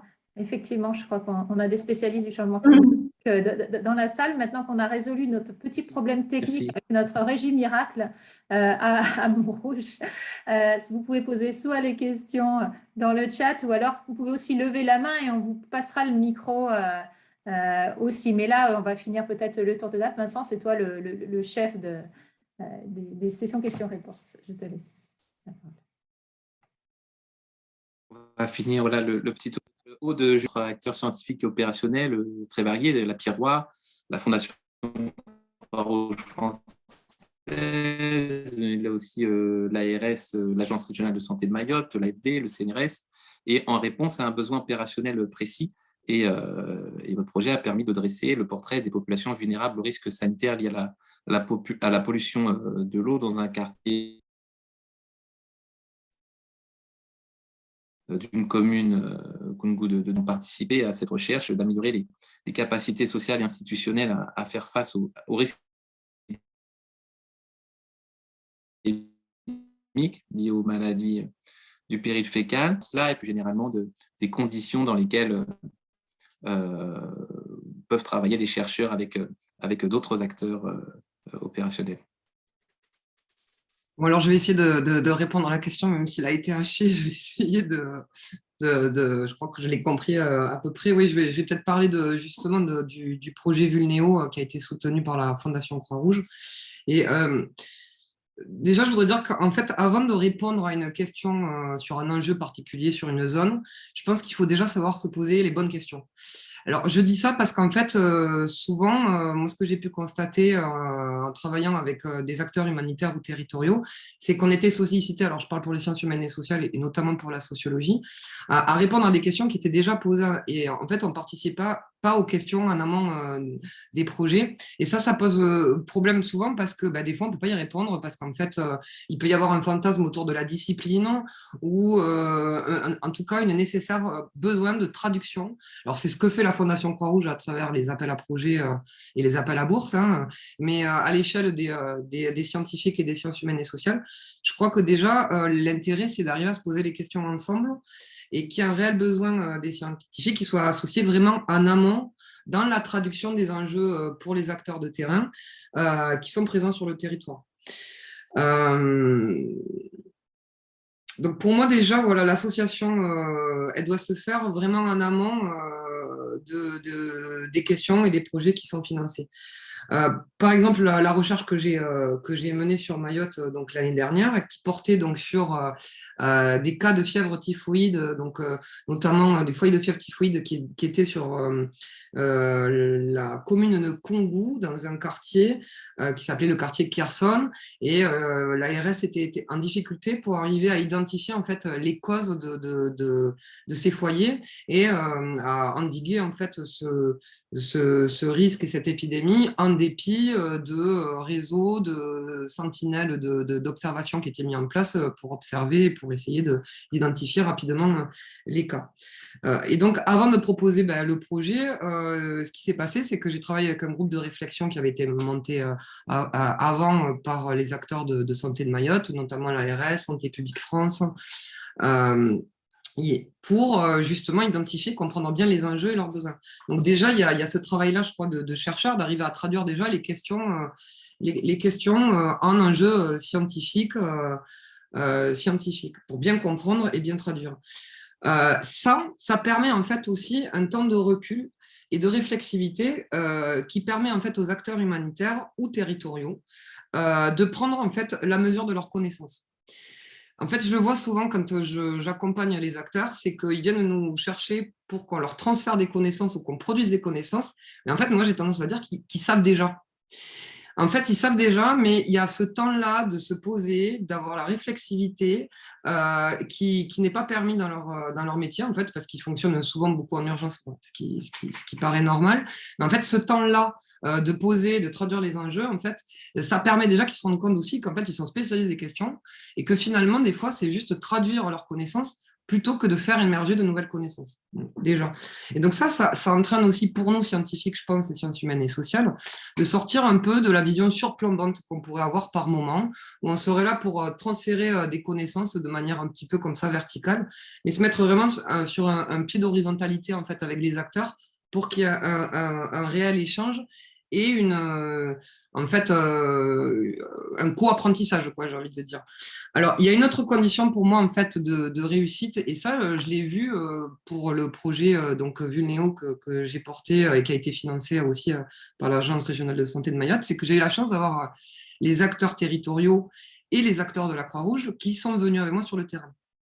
Et alors, ça, pour moi aussi, c'est une des conditions, c'est-à-dire qu'il faut traduire en amont les questions, les enjeux, mais aussi faire du terrain ensemble, en fait. Alors, je parle pour la sociologie, l'anthropologie, c'est peut-être plus simple que pour d'autres disciplines, bien sûr, mais faire ensemble, identifier ensemble les problèmes, aller ensemble sur le terrain, en fait, ça permet aussi de renforcer, en fait, les liens. Et je pense les conditions de réussite, parce que ça permet aussi l'interconnaissance, en fait, des acteurs et le renforcement de ces liens. Ça permet aussi la synergie, en fait, et que tout le monde se sente concerné par la problématique et qu'on puisse redéfinir à chaque fois la problématique qui évolue, en fait, chemin faisant. Il y a des temps aussi d'échange qui sont très importants. Ce qu'on avait mis en place, c'est un comité de pilotage assez élargi, en fait, où finalement, on avait aussi des temps de rencontre où je venais faire des points réguliers sur les avancées que j'avais sur le terrain ou dans mes réflexions. Et c'était un moment aussi où on pouvait justement échanger sur les résultats, les discuter, les débattre, et aussi faire en sorte qu'il y ait ce transfert de connaissances et que les acteurs se réapproprient aussi avec leur vocabulaire la recherche. Pour moi, en fait, finalement, l'enjeu du transfert de connaissances, il est quand même assez transversal et c'est une question de fond qui doit se poser de manière vraiment systématique et transversale à tous les projets, quoi. Donc, à travers, par exemple, les comités de pilotage, comme je pouvais en parler. Et donc, pour l'exemple sur le projet Vulnéo, à la fin du projet, en fait, qui était aussi, alors, à la fois un diagnostic, mais aussi, j'ai pu brosser le portrait un petit peu des populations vulnérables et faire des recommandations. La question centrale qu'il y avait, c'était sur la santé communautaire. Et ce que j'ai pu voir aussi, c'est qu'il y avait, par exemple, un manque de définition stabilisée de ce qu'était la santé communautaire. La santé communautaire, c'est quelque chose qui est financé énormément dans le secteur humanitaire, mais finalement, on est dans l'illusion qu'il y aurait des communautés qui seraient stabilisées, par exemple, et qui ne bougeraient pas, qui seraient immuables, etc. Donc, ces questions-là ces problématiques-là que j'ai mises en avant, en fait, ça fait l'objet de réflexions aussi avec l'Agence régionale de santé. Et en fait, on continue la réflexion après le projet, pour justement opérationnaliser en fait les recommandations. Donc ça passe aussi par une prise de risque. Moi, je parle vraiment du point de vue du chercheur. On n'est pas trop habitué à ça parce qu'on aime bien être neutre aussi, mais c'est aussi une prise de risque du chercheur pour justement se dire ok, comment j'opérationnise mes recommandations, comment je les mets en place et comment je conseille. Ça, c'est des questions qui sont délicates parce que souvent en fait on va aborder la question de l'ingénierie sociale, en fait, qui n'est pas forcément bien vue pour le milieu académique, etc. Mais je pense que c'est quelque chose qui est fondamental et qu'il faut qu'on continue à nourrir. Et enfin, je pense qu'une des conditions de réussite, c'est de sortir peut-être par moment, je suis désolée, je parle de financement, mais de la logique sur projet, comme ça, qui tiennent 1 an, mais plutôt d'arriver à étendre les partenariats sur des temps plus longs, parce qu'on a des problèmes aussi de temporalité entre la recherche et les actions humanitaires qui doivent être faites dans l'urgence. Et donc, pour arriver en fait à stabiliser en fait les partenariats, les connaissances, et à stabiliser les connaissances, je pense que peut-être arriver à faire des partenariats plus longs, en impliquant des masters, par exemple, des étudiants, ça participerait à renforcer en fait l'opérationnalisation et l'enjeu de la place des scientifiques en fait dans ce domaine de l'humanitaire. Merci Aude. Dolores, je vous passe la parole. Je me souviens que lors de la conférence de la Fondation à La Réunion, vous aviez notamment abordé la question du transfert de connaissances scientifiques dont a parlé Aude à l'instant. Oui, tout à fait. Alors, je vois que l'heure tourne, donc je ne vais pas revenir sur tous les points, mais comme Aude, enfin moi maintenant, ma vision de la recherche a complètement changé depuis que je m'efforce d'intégrer le transfert de connaissances à tous mes projets de recherche, mais dès le début de la conceptualisation du projet, quoi. C'est-à-dire que même, là, le dernier projet sur lequel je travaille, c'est Covid et VIH, mobilisation, réorganisation des soins et affect des acteurs du VIH à Maurice et à Madagascar. Donc, c'est un projet qui est financé par l'Agence nationale de recherche sur le sida. Et dans ce projet, en fait, la question de départ a émergé du terrain, c'est-à-dire de l'ONG PILS à Maurice, avec laquelle je collaborais, enfin, je démarrais une collaboration. Et la question de départ, c'était dans cette épidémie de Covid qui nous tombe dessus, comment on va faire pour maintenir les personnes vivant avec le VIH sous traitement, dans les soins, comment faire pour leur amener leur traitement. Donc de cette question de départ, on a monté ensemble un projet de recherche. Ensuite, on a intégré l'Institut Pasteur de Madagascar. Et dès le départ, on a intégré dans le comité de pilotage des acteurs de terrain, des associations de personnes vivant avec le VIH, des gens du ministère, du Programme national de lutte contre les IST, le VIH-Sida, etc. Et on avance progressivement avec eux. C'est-à-dire qu'on a réfléchi les questions de recherche avec eux, la méthodologie avec eux, et les résultats, on en discute régulièrement avec eux. Et c'est avec eux qu'on va penser aussi le transfert de connaissances. C'est-à-dire que c'est avec eux qu'on va réfléchir au message qu'on veut diffuser et à qui et comment, sous quelle forme. C'est-à-dire qu'on va certainement faire des notes de politique, mais vraiment, c'est avec les acteurs de terrain qu'on va réfléchir et conceptualiser ces messages. Et c'est eux aussi ensuite qui vont s'approprier ces messages et pouvoir les diffuser plus facilement. Et c'est vrai que maintenant, quand je repense à toute ma carrière de chercheur où je n'ai pas réfléchi au transfert de connaissances en amont de mes recherches, c'est vraiment une vision différente et je suis bien contente d'avoir modifié cette perception et je remercie pour ça notamment Valérie Ride et Christian Dagenet avec qui je travaille beaucoup. Annabelle, je vous passe la parole. Merci. Après, ça devient de plus en plus sans oublier de rappeler. Bon, c'est comme ça. Je rappelle juste avant de vous passer la parole que vous avez de nombreuses expériences de collaboration avec des acteurs humanitaires comme Médecins du Monde, ou encore Action contre la faim. Oui, alors moi, je ne vais pas forcément parler Médecins du Monde d'Action contre la faim parce que là-bas, j'étais acteur humanitaire, en fait. Et moi, je parlais plutôt là où j'étais chercheur et c'était vraiment cette expérience-là aux Comores. Être chercheur dans l'humanitaire, j'ai fait d'autres recherches, mais qui n'étaient pas avec des acteurs humanitaires. Et je vais résumer parce que voilà, l'heure tourne, mais la collaboration était très positive et j'essaie de réfléchir un peu pourquoi et analyser. Je pense qu'elle était la collaboration avec la Croix-Rouge française aux Comores et le Croissant Rouge était construite en amont de mon arrivée. Et ça veut dire que la recherche a été construite en fonction de nos échanges. Et avant mon arrivée sur le terrain, tout le monde était déjà sensibilisé sur ma recherche et ont compris mes actions et leurs objectifs. Et je pense que aussi le fait que, bon, pour moi, être une chercheuse, c'est vraiment travailler en réseau et pas travailler seule.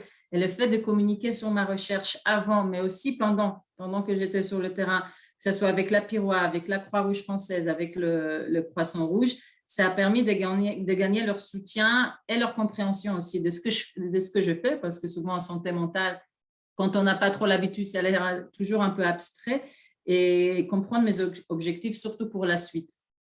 Et j'ai pu avoir aussi un point focal local et j'ai pu passer aussi du temps avec, même en dehors du travail, et créer un lien, une relation, et cela a été essentiel. Parce que comme je disais avant, le fait de venir d'ailleurs, c'était un point positif d'un côté quand on traite par exemple la psychologie ou la santé mentale pour gagner la confidentialité d'une façon plus facile et que les gens comprennent réellement qu'ils peuvent se libérer sans frein.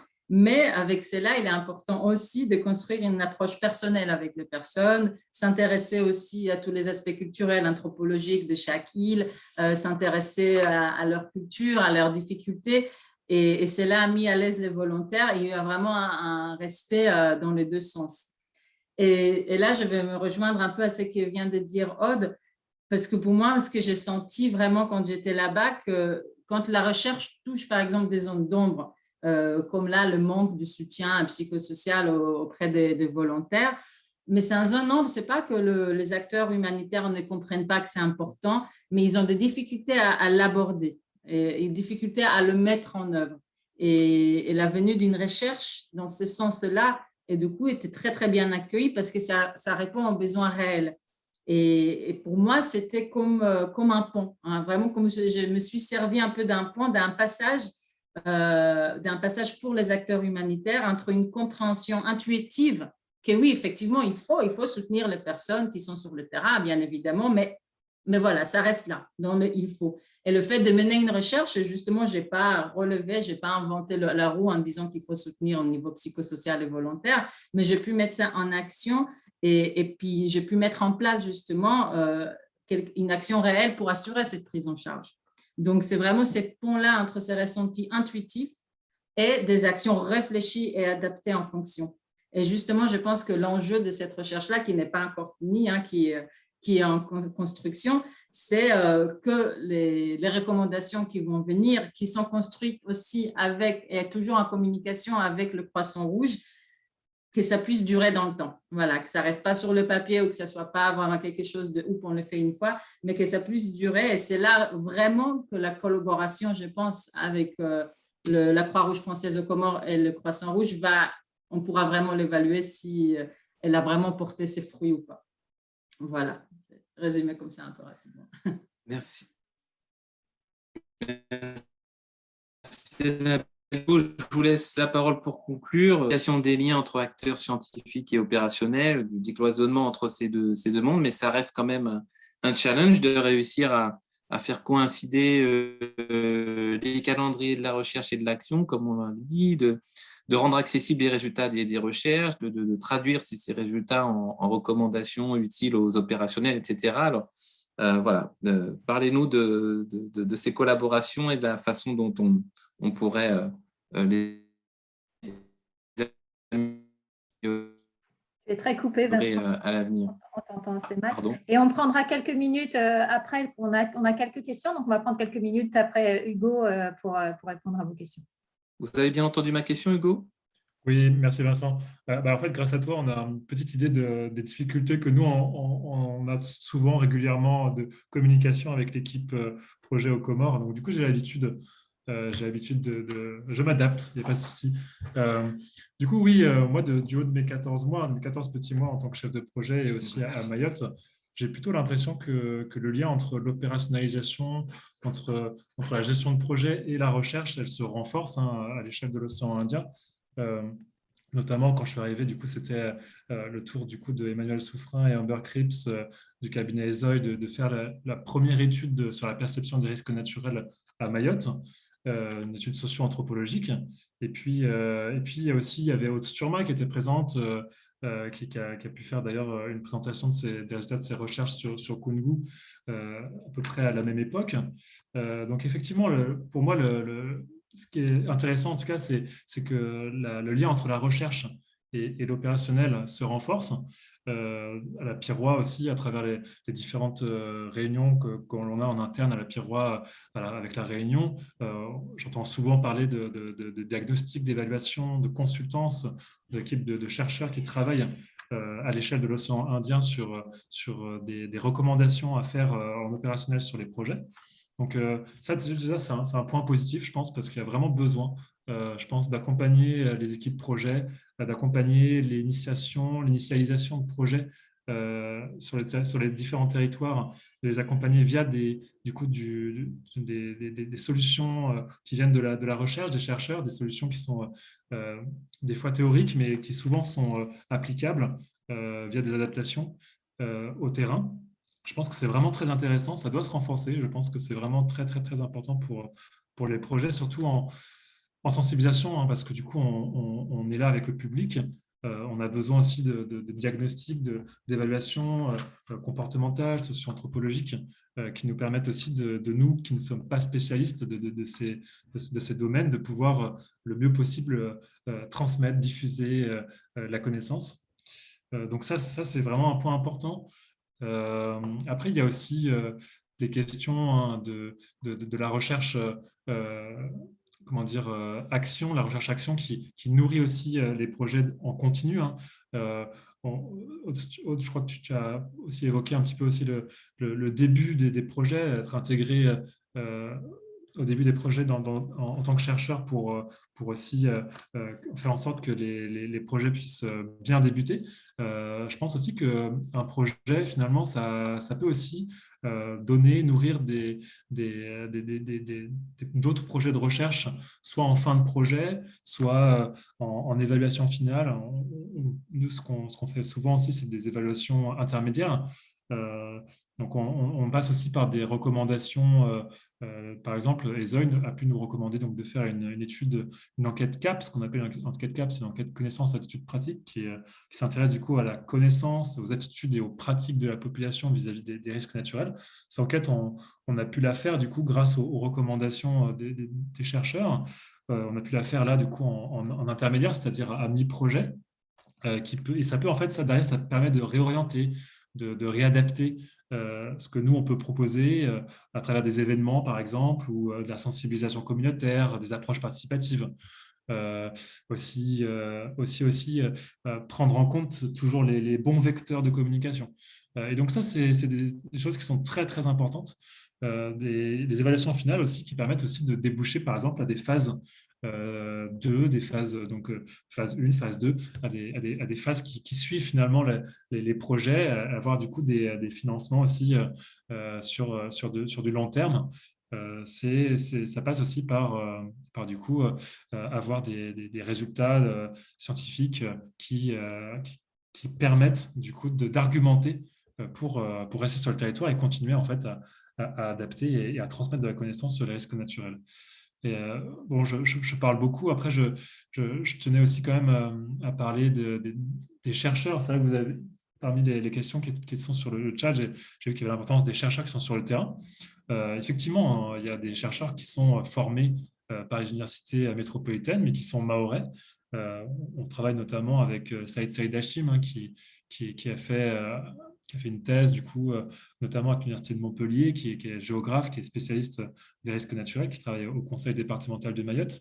Et puis aussi, on travaille avec les réseaux de chercheurs. On travaille notamment avec le REVOSIMA, le réseau qui s'intéresse au complexe sismo-volcanique qui se trouve du coup en cours à 50 km à l'est de Mayotte. Et puis avec le BRGM, avec Météo France, on travaille aussi avec ces partenaires-là sur l'adaptation des contenus, l'adaptation des messages, aussi la diffusion des alertes, la réponse d'urgence. Voilà, et puis avec aussi le SIDPC, à Mayotte, le service interministériel de défense et de protection civile. On travaille aussi avec l'Observatoire volcanologique du Karthala, aux Comores. Donc on travaille aussi, on a quand même cette capacité à pouvoir travailler main dans la main sur l'adaptation de certains outils avec les chercheurs, les scientifiques de nos territoires. Voilà, et puis, bien sûr, bon, peut-être sûrement vous en avez entendu déjà parler, puisque la Piroie, on cite souvent la Piroie ici en océan Indien, qui a ouvert un master risque et environnement, donc, qui est basé à La Réunion, qui permet du coup aux étudiants de poursuivre à l'université et se spécialiser dans la gestion des risques de catastrophe. Merci. Voilà, Merci. je vous laisse la parole. Chers collègues, est-ce qu'on passe à la session questions-réponses? Oui. D'accord. Tardivement, merci. Amine, peux-tu nous faire un petit condensé des commentaires et questions? Ouais, vas-y, puis on peut regarder s'il y a les mains levées, parce que vous pouvez maintenant lever la main si vous avez une question. On vous passe la parole directement avant qu'Amine fasse sa petite peut-être synthèse. Je ne sais pas s'il y a une question. Là, je ne vois pas les mains levées, se sont rabaissées peut-être. Vous avez eu les réponses. Vas-y, on a une question de Monsieur Ndiaye. Caroline, est-ce que tu peux passer le micro? J'ai du mal à vous entendre. Voilà, Monsieur Ndiaye. Vous pouvez poser votre question. Alors, bonjour. Alors, moi, je voudrais d'abord vous remercier de m'avoir invité à cette panel sur l'instant recherche qui me permet une fois de plus de renforcer mes connaissances sur la question de la perception, sur les questions du territoire, notamment océan Indien, territoire des défis et innovations, qui me permet de dire d'ores et déjà, avant de poser ma question, que la question des territoires aujourd'hui peut être considérée comme une problématique transversale qui doivent appeler les acteurs de l'humanitaire à faire des études comparatives en fonction des régions, mais également notamment des régions d'Afrique où nous sommes. En particulier sur une recherche que je suis en train de mener au niveau de la langue de Barbarie, dans le cadre d'une bourse de recherche financée également par la Fondation Croix-Rouge, la perception des risques sanitaires et changements climatiques dans la langue de Barbarie au niveau du Sénégal.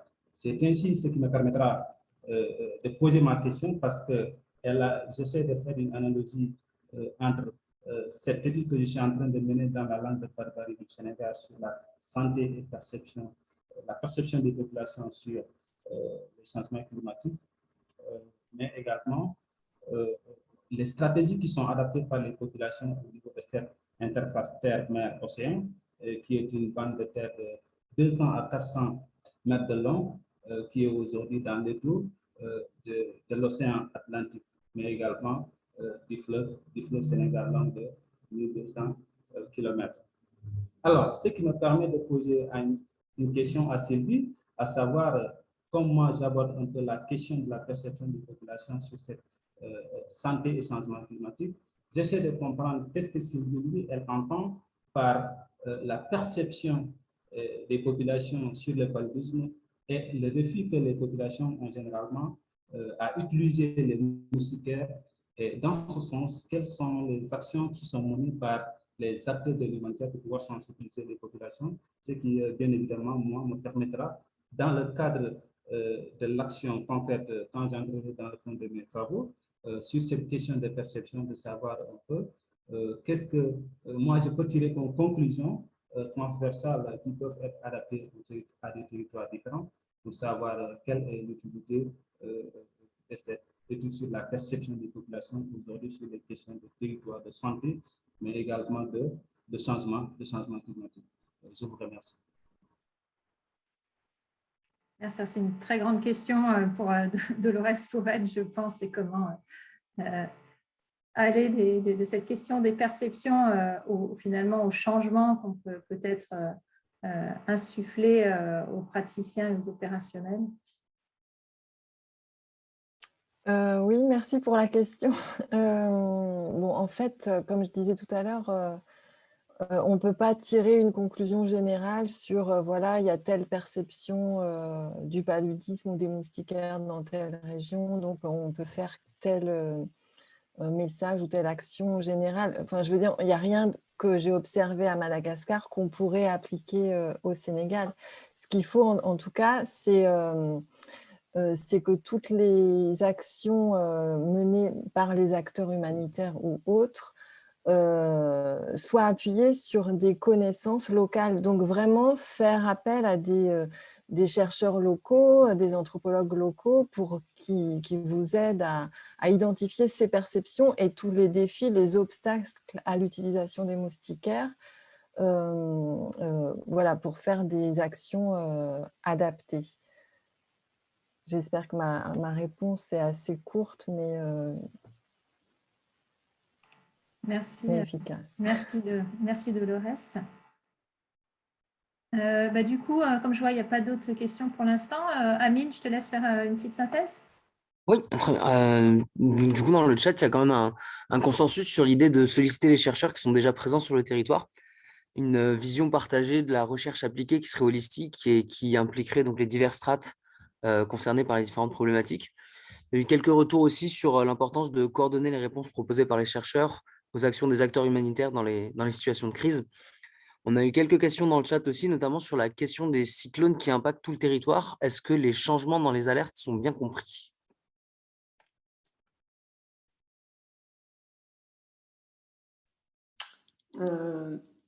J'en suis pas sûre.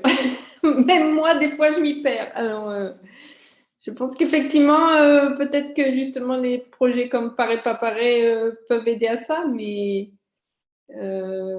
c'est vrai que ça change souvent, ça se télescope, et peut-être que c'est là où vous pourriez aider. Je ne sais pas dans quelle mesure les acteurs de terrain on leur demande leur avis dans la mise en place de quand il y a le système d'alerte qui change. Je ne sais pas si c'est des décisions qui sont plus politiques ou je ne suis pas impliquée, donc je ne peux pas vraiment répondre, mais je peux dire que moi aussi je m'y perds, donc souvent c'est pas simple.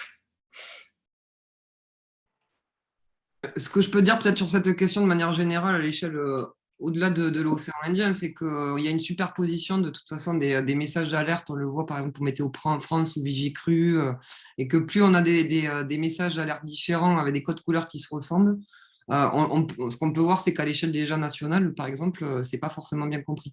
Donc, à l'échelle internationale, avec justement, c'est tout le poids culturel et des différences culturelles qu'on a évoquées tout à l'heure, on peut effectivement se poser la question de si ces changements-là, ils sont intelligibles pour les populations, quoi, alors qu'il n'est déjà pas pour nous.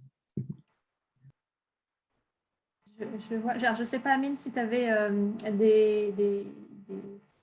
des questions à ajouter. Je vois qu'Emmanuel Souffrin a une question en direct de la Réunion. Je pense que vous êtes à la Réunion, Emmanuel.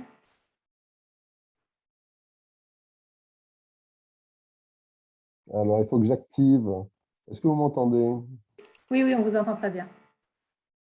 Alors, je vous remercie parce que c'est vrai que c'est une gageure un peu d'arriver à organiser ce genre de réunion où on est tous un peu chez soi ou dans des pays différents. Mais en fait, la question du cyclone, je m'étais amusé à la poser parce que effectivement, on n'y comprend plus grand-chose et tout entre des alertes de couleurs, des alertes en numéro, des alertes en français, des alertes en anglais. Enfin bref, le prochain cyclone qui arrivera sur la Réunion, alors que jusqu'à présent, les populations comprenaient très bien on avait fini par comprendre très bien les messages et on avait très peu d'accidents à la Réunion. J'espère que le prochain cyclone qui passera à la Réunion ne provoquera pas, à cause de ce malentendu lié aux nouvelles informations comme ça, au niveau des alertes, on va dire, qui arrivent, ne provoqueront pas voilà, des catastrophes. Parce que, effectivement, d'abord, je pense que les chercheurs, on va dire en sciences sociales, en sciences humaines, ne sont pas associés à ce genre de communication. On va considérer que c'est une affaire de communicants, alors que ce n'est pas une affaire simplement de communication publicitaire, quoi, ces histoires de cyclones. Moi, la question que je voulais aussi poser, c'est, je pense qu'il faut, en fait, je parle d'une expérience que certains voilà, des intervenants ont, évidemment, sur plusieurs pays dans la zone océan Indien.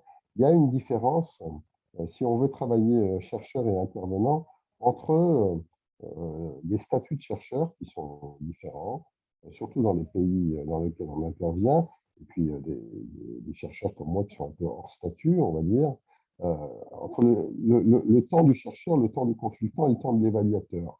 C'est pas tout à fait la même, ça peut être la même personne, ça peut être la même structure, évidemment, mais c'est pas tout à fait le même statut, c'est pas tout à fait le même temps d'intervention. La recherche appliquée, elle a besoin de plusieurs temps, elle a besoin d'un temps de construction de la problématique, et moi je suis tout à fait d'accord pour dire qu'il faut être associé au départ de la question, et pour la construction de la question, et puis la question, une fois qu'elle est posée, il faut accepter qu'elle soit remise en cause à plusieurs niveaux. J'ai eu une expérience comme ça pour travailler sur la santé mentale à Madagascar pour une ONG qui était extrêmement intéressante et puis qui, de mon point de vue, s'est pas très bien passé parce que on a laissé, enfin, on s'est retrouvé à 3 chercheurs à travailler sur la question de la santé mentale. Vous imaginez bien que voilà, c'est très insuffisant, mais on n'a pas construit au moment de la commande une équipe pluridisciplinaire qui est nécessaire pour intervenir à la fois sur les politiques de santé publique et puis sur la façon dont les personnes se représentent l'intervention en santé mentale. Donc, je pense que la grande difficulté et sans doute la nécessité, c'est de penser des collaborations en amont. Et moi, je remercie 1000 fois la Fondation, enfin, ou la Croix-Rouge de lancer des appels d'offres en incluant les sciences sociales et avoir des approches socio-anthropologiques. C'est absolument rarissime. Lorsque, il y a 30 ans, j'ai commencé à faire des interventions, excusez-moi, voilà, il n'y avait pas de commandes, donc il fallait fabriquer des commandes. Là, il commence à y en avoir, et je pense que c'est effectivement très intéressant en amont de réfléchir à des collaborations, de ne pas lancer un chercheur en géographie ou en histoire sur un thème. Moi, je collabore, je monte des équipes un peu pluridisciplinaires. Je pense que c'est ça qui est intéressant et difficile aussi à monter au départ. Voilà, excusez-moi, c'est pas une petite grippe qui est liée à ça. Merci.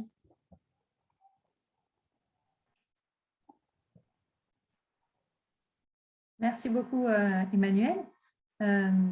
Vincent, Amine, est-ce que vous avez, je regarde, je ne pense pas qu'on ait d'autres questions et il est tard, donc on ne veut pas non plus vous retenir. Merci à tous les courageux qui sont restés jusqu'au bout, nos intervenants aussi. Vincent.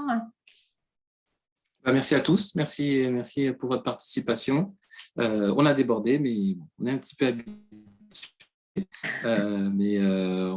C'est passé, voilà, on a entendu tout le monde, donc la technique a tenu. Merci encore à tous pour votre participation. Voilà, c'était un vrai plaisir. Voilà, vraiment, on vous remercie. Vraiment, l'objectif aussi de ces plateformes et de ces échanges, c'est aussi pour ceux qui ont des questions, qui pensent à des collaborations. On parlait tout à l'heure de master, par exemple. Il y a Pierre Perrois qui monte son master. Il y a plein de possibilités de travailler avec la recherche et aussi avec les étudiants à différents niveaux et à construire des briques comme ça qu'on peut petit à petit peut-être agréger et faire sens avec toutes ces briques. Donc n'hésitez pas. Et puis, merci à nos intervenants qui ont tenu de tous leurs pays différents jusqu'à cette heure-ci, avec ou sans lumière. Mais je vois que la lumière est revenue. Et puis, Et puis, il y a des choses qui se passent sur l'écran. Et puis, merci à tous les participants, puisque vous étiez vraiment de plusieurs continents, hein, en Afrique de l'Ouest, au Canada, en Europe, dans l'océan Indien. Et c'est vraiment aussi très bien. C'est finalement ces plateformes qui sont certes virtuelles, mais qui nous permettent de nous connecter comme on ne le faisait pas avant, pour pouvoir échanger sur ces sujets qui, finalement, nous, on l'observe d'année en année, avance avec des apprentissages et des formes de collaboration et des dynamiques qui se mettent en place et ça fait plaisir. Voilà, merci à tous. Merci à vous. Merci. Merci. Au revoir, merci Au revoir. beaucoup. Merci, Vincent. Merci. À bientôt. Merci, Vincent. Au revoir. Au revoir. Au revoir. Merci.